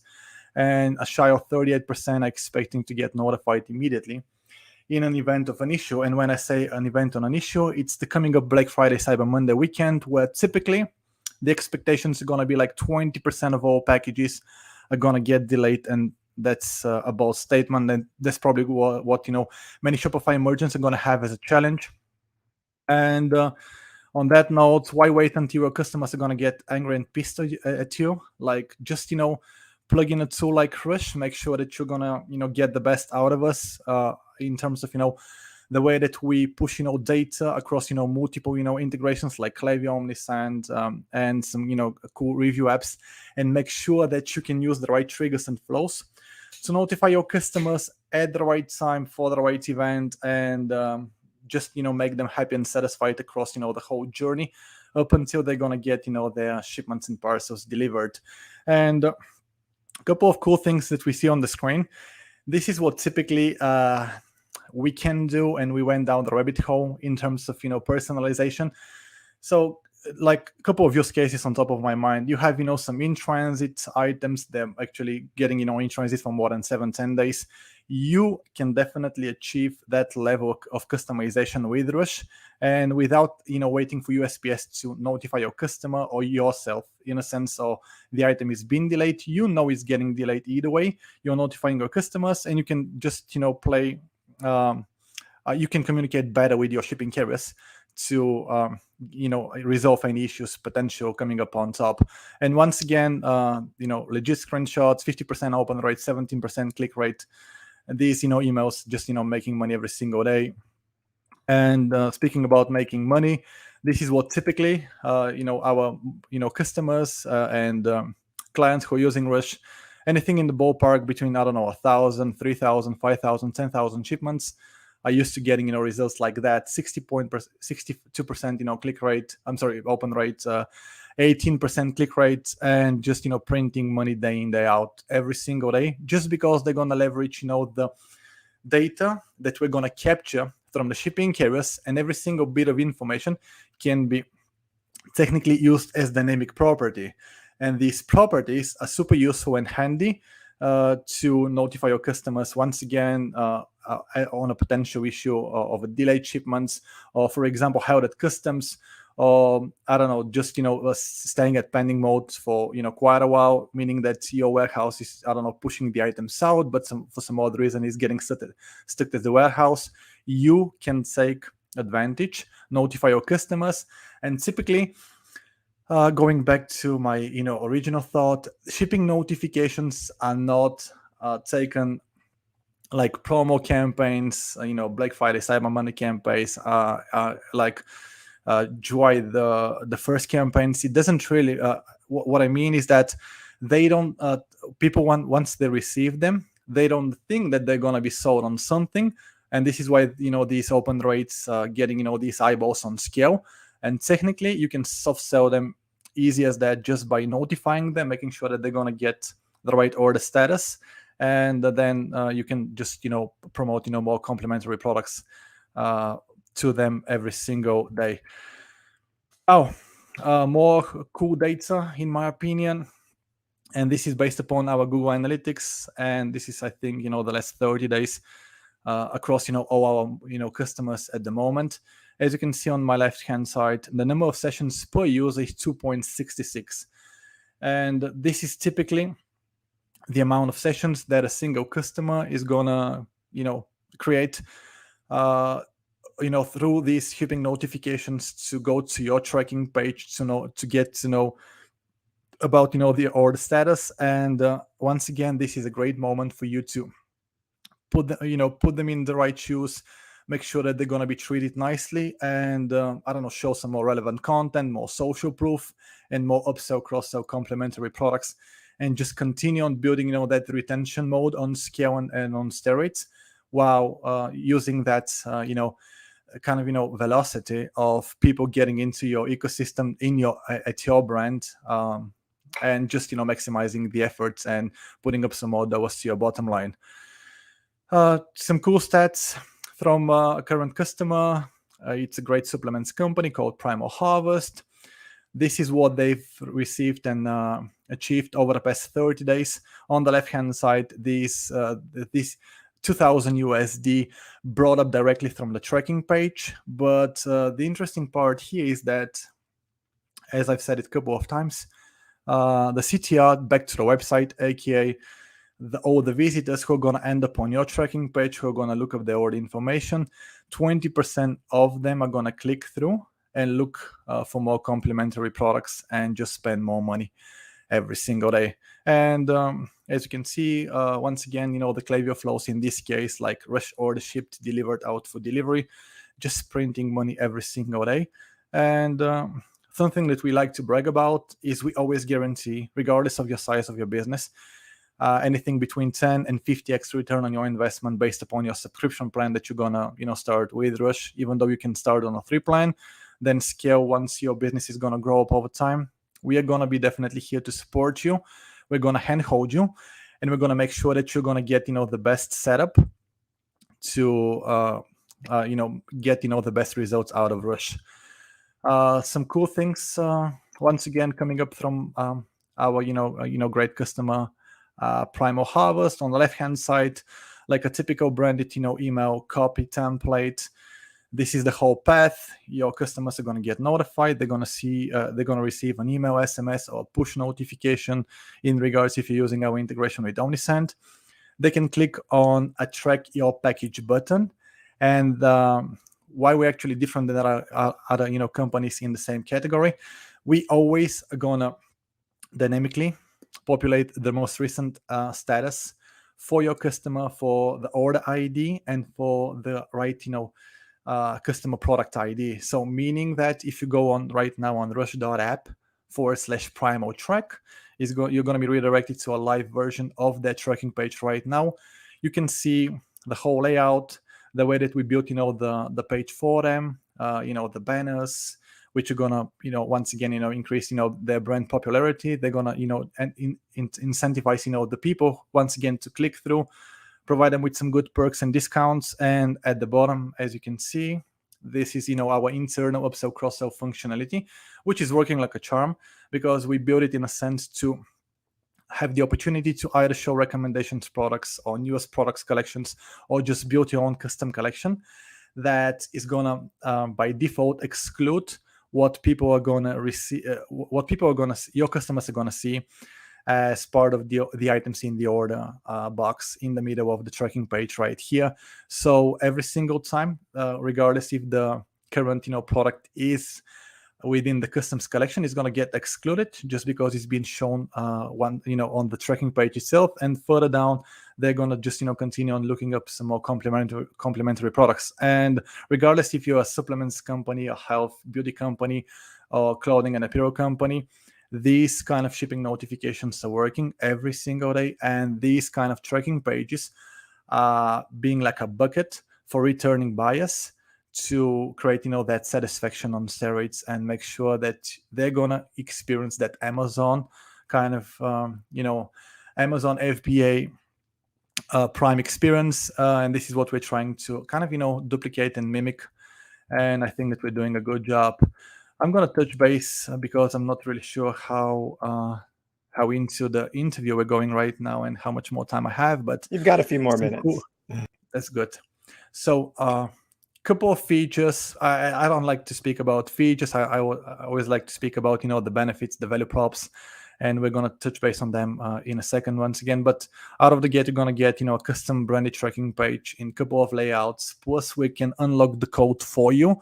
So if you as a big brand, or if you have some internal developers to support you, they can simply go into the tracking page and apply any kind of customization whatsoever. This is a page on your Shopify store. It's not sitting on a custom domain, and it's an asset for your brand. And we will never build our brand on top of your eyeballs that you're paying some good amount of money to acquire your hard-earned customers. They're just gonna go on your tracking page, experience what you have to offer to them, and that's technically it. You're gonna get the leverage of these smart triggered email and SMS notifications, along with push notification that we do support through the OmniSend system. Upsell, cross-sell, built-in technology, pretty easy to be set up. I'm gonna show in a second what you can do with our integrations with some popular review apps in the ecosystem, but technically you can schedule these email requests based upon actual delivery dates. So in a sense, you can just send an email out 7 days after an item has been delivered, which is super accurate, and we tend to see that our customers are getting 10-20% lift in the amount of social proof testimonials and reviews left on their stores. Less mail carry updates and notifications. We're probably not gonna have a lot of time to speak about it, but in a sense, if you're drop shipping some items from China, and in a use case, sending items with Unexpress, I don't know, Yanwen, some Chinese shipping carriers, it doesn't really matter. Once the parcel is gonna enter USA per se, we're gonna continue on listening to USPS and not Unexpress anymore. So technically, your clients and your customers are going to experience that USPS experience, and not like some pretty not packed up together information coming up from UniExpress. And I'm going to touch base in a second about the analytics and the report that we can also offer, which can provide that good bird's eye view when it comes down to optimizing your backend fulfillment and working with your suppliers. But this is typically what we can do in regards to these review requests. Like if you're using Judge Me, Look, Stamped, Okendo, Yotpo, Unip, Reviews.io, you're pretty much handled with us. You're going to get two benefits. One, there is going to be a call to action button on the tracking page. So in an example of somebody landing up when an item is delivered, they can see what they have purchased, and from there they can pretty much click a button and leave a product review. The other one is directly coming up from Klaviyo or our email notification system. So X amount of days after the parcel has been delivered, you can blast an email out, and it's gonna definitely make your customers happy.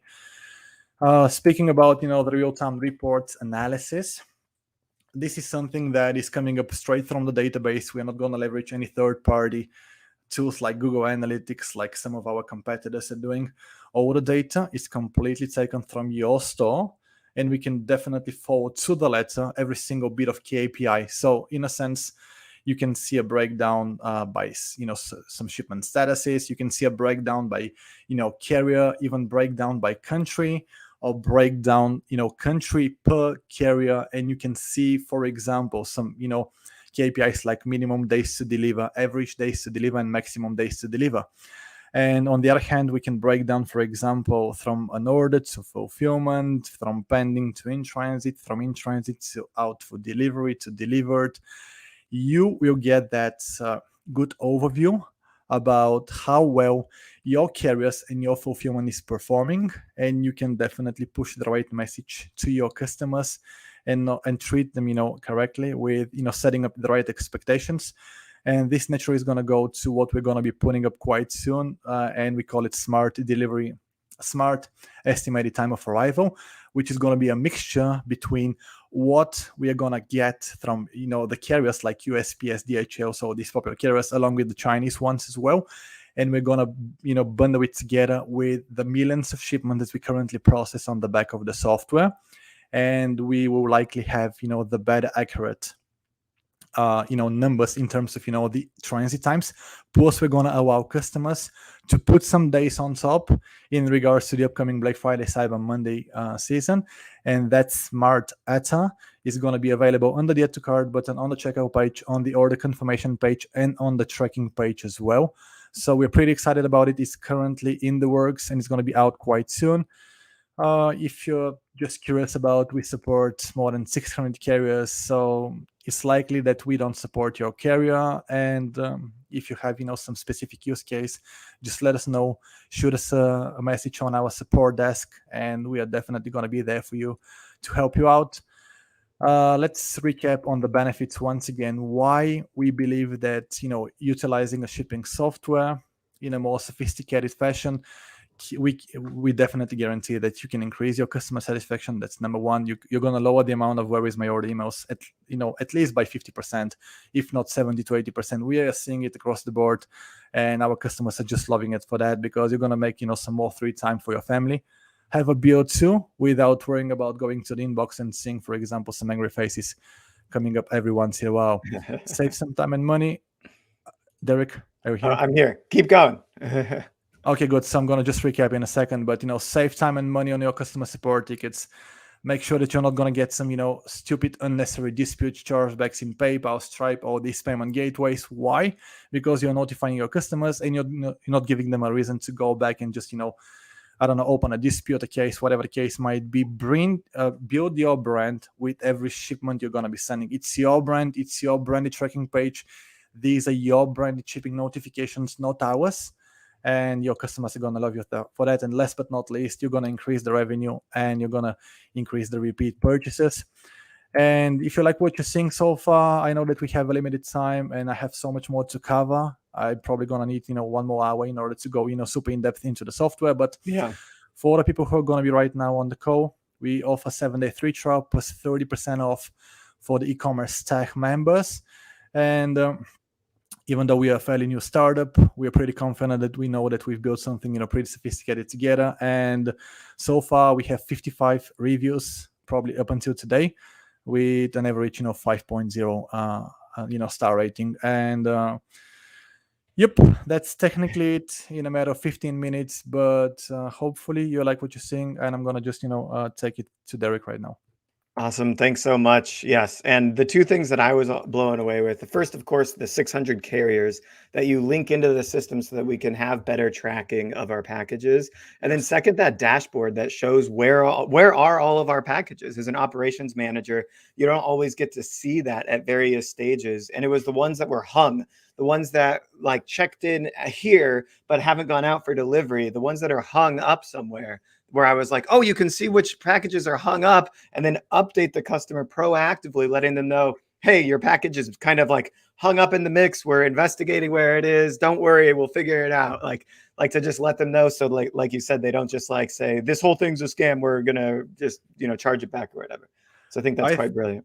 I think that the time, for the merchants to work in the blind, it's like going to an end. And that's why, reading through the data, reading through the KPIs, and making sure that you have, a good understanding about, how your operation is, let's say working on your backend, is going to definitely, increase the chances of building, a great, reputable, store or brand, and just enjoy your time as an e-com merchant. Because off topic, I can see right now, so many merchants being super stressed out just because they're utilizing, old methods and tricks that used to work like back in 2017, but we just need to evolve and move ahead. That's my opinion. Yeah, I agree completely. Awesome. Thanks so much for your time with us. We're going to move right into our next session. Thank you so much, Derek. Talk to you later. I cut him off right at the last second. I'm just really excited about this closing keynote. We've got an amazing brand that I'm looking forward to showing you, and a great partner with Row. Olivia from Row is here, and Eva from Mod. Welcome. How's it going? Yeah. Great. Thanks. How are you? I'm doing great. Thanks so much for joining us today. I'm really looking forward to this session. I need to find out how Eva raised $10 million for your brand. I love the brand. I love the positioning and what you've done in the space. I'm a huge fan. And I'm just so curious to see, like, it has to have been the hardest mountain ever to climb to get those checks. And I'm really looking forward to hearing about the journey from start to finish. With that said, I'm going to pop out of here, and I'll let you guys introduce yourself, and I'll just kind of share the screen to show a little bit more about you guys. Okay. Fantastic. Eva, how are you? Great to chat. Really looking forward to this. We have some really interesting topics to cover today. So let's do a quick round of intros and then dive into it. For everyone, my name is Olivia, and I am the Director of Product Marketing at Row Business Banking. So Row was born out of a pain point, and that pain point is really down to system overload. Today's finance professionals and founders are having to manage their finances across so many different systems. They manage their banking in one place. They might have 2 or 3 different corporate cards, their AP, their FX transfers. All of these are on separate systems. And this causes data sprawl. It causes additional fees, extra time in your day to go through all of these systems. And so what Row does is we enable you to manage all of your spend from one platform via one login, and it has 0 fees attached. So we have corporate cards with high limits and high cashback. We have business banking so that you can open your checking and treasury account and make fee-free payments, ACH wires all around the world. And we have accounts payable, AP system as well, so you can run live AP. The best thing is all of these are integrated. So your data is all integrated together, and it's automated into your accounting. So you can reconcile it with speed and close your books a lot faster. The final piece to this is that there is a human touch. We know that when it comes to managing your money, managing your finances, sometimes you just need to get on a call, speak to a real human. A chatbot, an email won't always suffice. And so every Row client gets a dedicated account manager in order to help you manage your cards, your banking, your AP, all of your finances, and even up to things such as getting capital markets support and growth capital, which I know Eva tapped into definitely throughout the funding. So at the end of the day, we really help businesses save time, save money, no fees, and also grow. We are looking to help businesses grow. And that's why, you know, when I had the chance to do this interview and I was thinking of a high growth company, Maud came straight to mind. So Ava, I'll let you introduce yourself as well.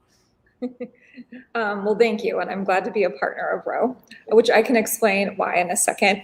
So I'm Eva. I'm the founder and CEO of MOD, which is a modern sexual wellness company based here in New York.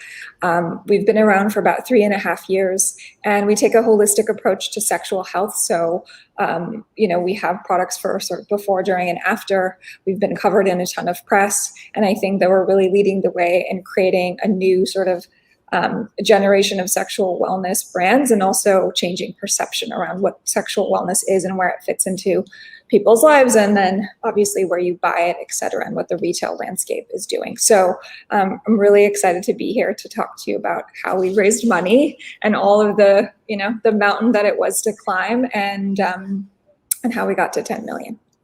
Yeah, I mean, a super, super impressive raise that you guys just did. So in today's conversation, we're going to be talking about obviously raising the money, but this includes overcoming some barriers to fundraising. This includes normalizing the conversation around sexual wellness, especially when it comes to speaking with investors about it, and then also building inclusivity into your brand. So can you tell us a little bit about the raise that you just did? You just did your Series A. Can you tell us a little bit about that? Sure. So we just closed our Series A, led by True Beauty Ventures, who they're a team of veterans in the beauty industry. They've been, you know, they've both worked decades with really big high growth brands, and also Fable Investments, which is under Natura & Co., which owns Aesop and The Body Shop. So big names in beauty that have been around for many, many years.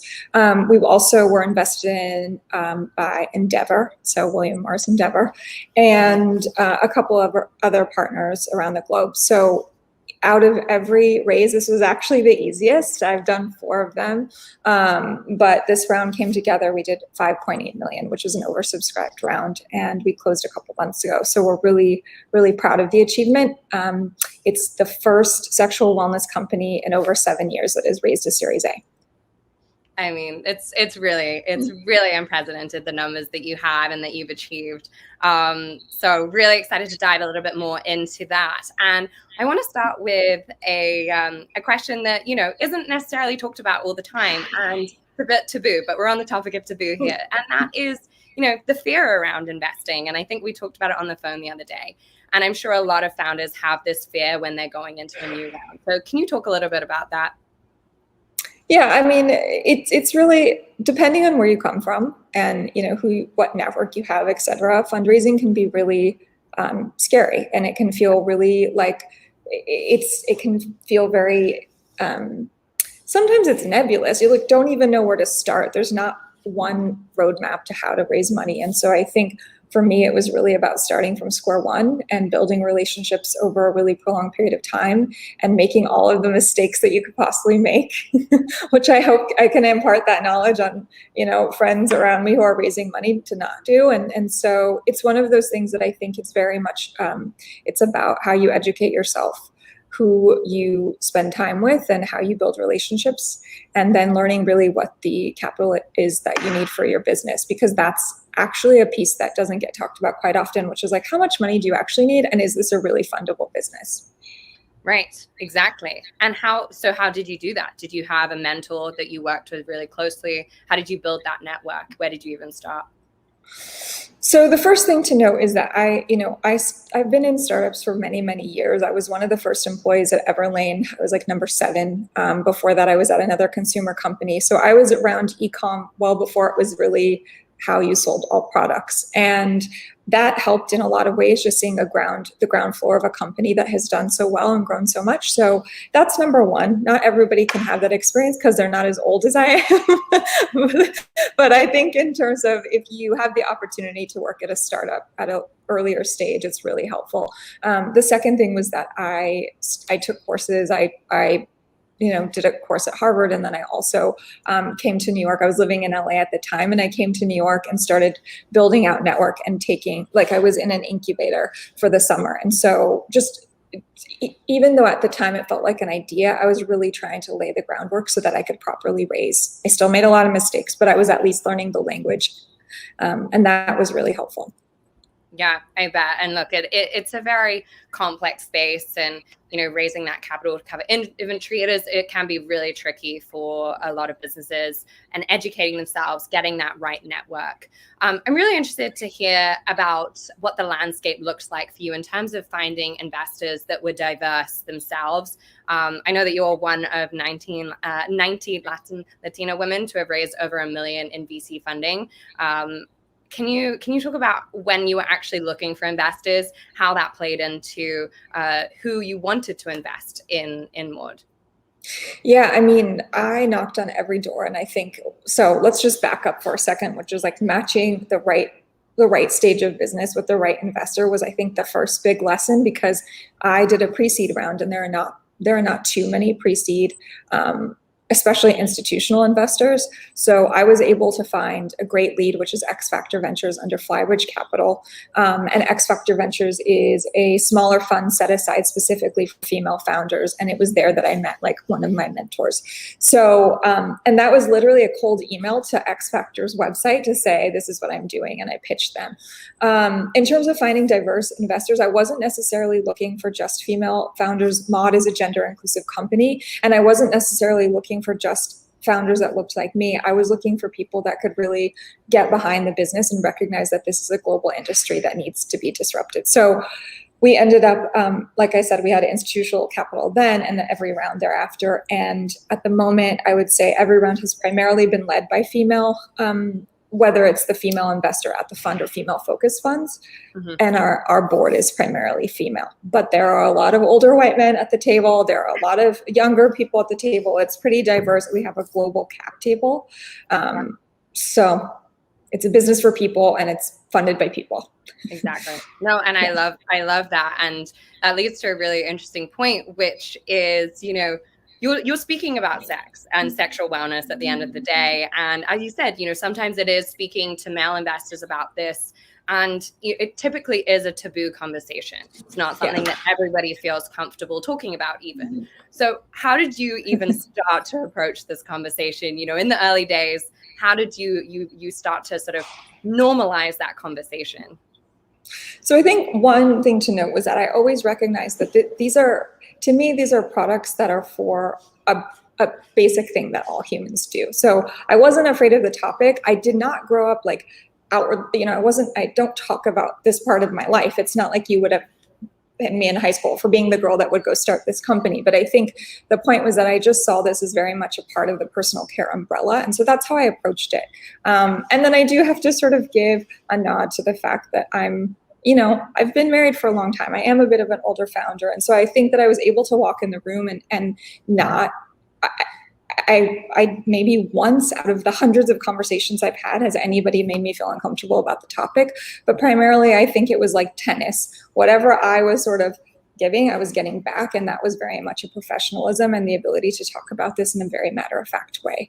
So I didn't find it to be so scary in that sense. I think it was more around just raising capital in general. Yeah. And I guess at the end of the day, you can't deny the fact that it's a very lucrative industry.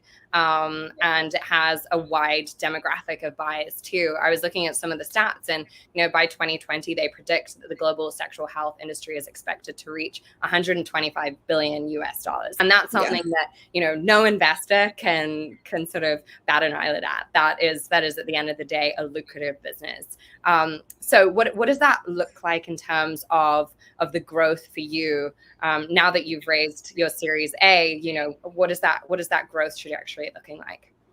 Well, I do want to back up and quickly say one thing, which is that we never got told that it was a bad idea. I think people recognize that this was like it makes sense, right? You can find these products in drugstores all around the world, et cetera. I think the other thing to note is the fact that it was really in many, many cases, there were often vice clauses. This also relates to banking, but there were vice clauses that didn't allow for people to invest in Maud. So I think as the industry grows and grows up, I think that we'll see more funding. But But yeah, so in terms of our own funding and where we are now with the Series A, we had unprecedented growth last year. We could not keep up with demand. In fact, this month was the first time in a year and a half that we were fully stocked with product because we had COVID delays and supply shortages. And so this will allow us to propel tremendous growth, double the business year over year as we've continued to do, and hire a team. We went from 6 to 10 pretty quickly. I don't think we'll go much further than that for the year, but it is really interesting to sort of be like, oh, 4 new people at once, and we were only 6 for a very long time. So I believe in like really, I believe in thoughtful growth. I believe in profitability. Our partners and investors believe in the same thing. So we're not going to go and burn that money. You're probably not going to see a bus ad for Mod or anything anytime soon. No, I won't look out on the buses for the ads. That's great though. And you know, when I look at Maud, it looks very different from a lot of the brands that have sort of preceded it in this space. So when it came to building Maud and building this modern brand that was really revolutionizing the sexual wellness industry, can you speak about how you went about building that and what were some of the explicit choices that you made? Yeah, I was very much looking, one, at inclusivity. That was always our North Star. Are we creating products that are gender inclusive, that will be evergreen, that can be sort of, you know, used by any human, no matter their preference or gender? I think that was just really the basis for why we did and designed everything the way that we did. And we did that in-house. This really came out of my brain and then the team together working on it. I think the second thing was that we looked at the beauty industry and said, like, where are there common denominators? What do you see in the beauty industry that really resonates and really works? I'm not saying our brown bottles are meant to be like everything else. That was more of choice around like how much money do we have when we first launched. But I think the universality of like the packaging was really based off of thinking about how does this sit next to beauty and how can it be treated in a different way. So that's very much like where we came from. And it did go through other iterations in the very early days, but we landed here and have been here and are really excited and happy with the brand that we've built. Yeah, the brand is fantastic. I mean, the website is so beautiful when you go through that site. And you're right, it's very inclusive. You know, it's not pink and hot pink and purple and whatnot. It really is a gender inclusive brand. And how do you build inclusivity into all aspects of your company when it comes to hiring as well, building your team, building your board? Where does inclusivity play into that? So I think it's interesting with hiring and even building the board, because a lot of that, especially at this early stage, it comes down to often like who you know and in terms of like who's really great for the job, who's committed to being at Mod, who's excited. And so we've hired people in.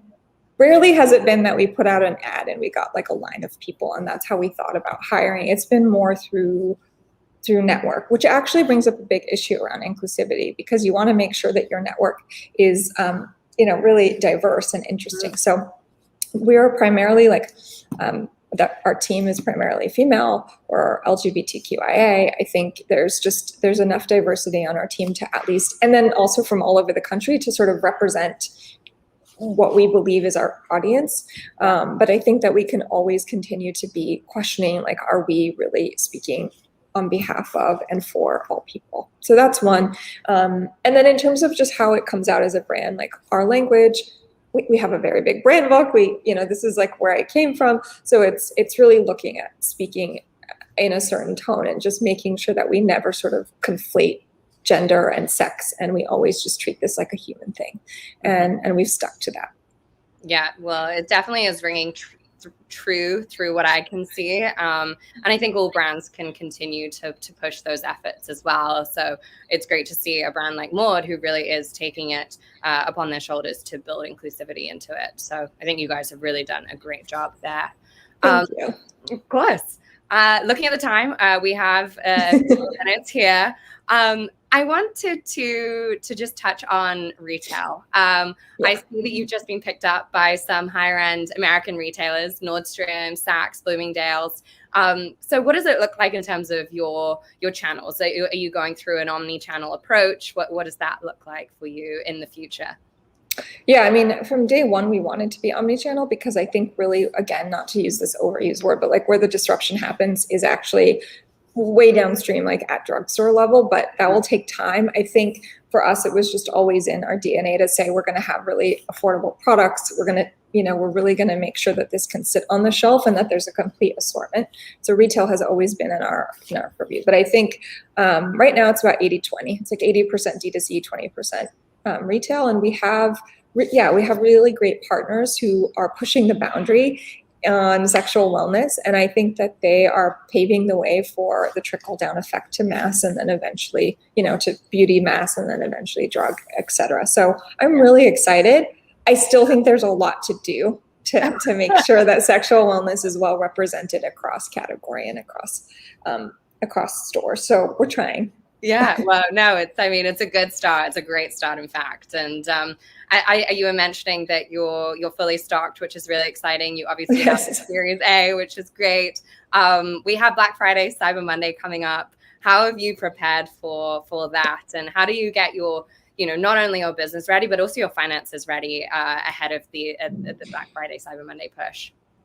So we rarely do sales. So we actually don't do any sales on Black Friday. We believe you really should, sexual wellness should be a part of your life all year round. Obviously we see very big spikes around Valentine's Day and the holidays, but we're pretty evergreen in that way, to go back to that word. And, we just think about sort of what can we be doing all year to be making people more comfortable with sexual health. That said, Cyber Monday, we typically donate all of our profit to a organization that I'm on the board of, which is called Peer Health Exchange. And they basically have used the peer-to-peer health model to get education into underserved schools around sexual health, mental health, and substance abuse. So that's what our Cyber Monday looks like. And every year we're really excited to support them. Wow, that is very cool. I love that. Giving back is always important, and especially when it means something to you. So that's fantastic. And I think a lot of brands are also taking a similar approach now, and not doing the Black Friday, Cyber Monday sales, but actually doing a more holistic throughout the year evergreen approach, particularly as so much shopping now is done online. And we saw that even more so, obviously, with COVID. Everybody had to go online. That was the only solution for many brands. Well, that's fantastic. I want to see if there's any questions. Derek, were there any questions that you made? We haven't pulled any questions from the audience just yet, but if you do have questions, everybody do put them in chat right now. You guys should know there's about a 10 to 15 second delay on there, so it might take a second here. But yeah, that was absolutely amazing, and I absolutely love pioneering what has been a taboo topic, and hearing that there's been good feedback from the investor community and respect around this, I think is really important, because I could have easily expected it to go the other way from what I've heard stories in Silicon Valley and fundraising. So it's really great, means a lot to me that we that you're treated with respect going through those rates. Yes. I mean, it's not, I wouldn't say that it's easy, but I would say that we're definitely making headway. So we're excited. Yeah, absolutely. Awesome. Well, part of our goal at eCommerce Tech, and something we're doing in the next few months when we launch our nonprofit, which will be called eCommerce for All, is it's all about empowering, especially in gender diversity, and making sure that we have a way to at first acknowledge the gap that has existed for a very long time, since maybe the dawn of civilization, inequality between men and women, and what can be done today, actively done today. Especially, I would say men have a very important role in this, to close that gap and empower women to take on entrepreneurship in e-commerce, because not everybody gets the same opportunities. And as a man, I know that it's easy for another man to overlook what they are gifted by their gender in some cases, and so I work very hard to push this kind of this, I don't know, solving the problem, just bringing awareness to this, and then helping female founders lead the way and pioneer their business. So that's just our blurb from eCommerce Tech. Really looking forward to getting our grant up and running, and we'll be giving out grants to female-led companies in the near future. So that's amazing. Awesome. All right. Well, thank you both for joining us today. Thank you so much. That really means a lot, and it's amazing to see, Eva, what you've done. So thank you for joining us. Yes. Thanks, Derek, and thanks, Olivia. Of course. Nice All right. chatting. Talk Bye, soon. Talk to you everyone. guys Bye. later. With that, we are done for this 2-day event. Thank you, everybody that's here still watching. Yeah, really passionate way to perhaps to end this, but very important. And I think it was this really ties together the entire event. We talked a lot about cause marketing and giving back. We talked a lot about tools for growth and monitoring our operations, improving our video ad campaigns, and all of that. All this is worthless if you don't care about the causes that you're supporting and the way that your brand is making a positive impact in the world. So I hope to see you guys again at another e-commerce tech event, maybe even at our live event in May in 2022 in Los Angeles. It's been a pleasure hosting this for you, and I will see you guys next time. Thanks. Goodbye.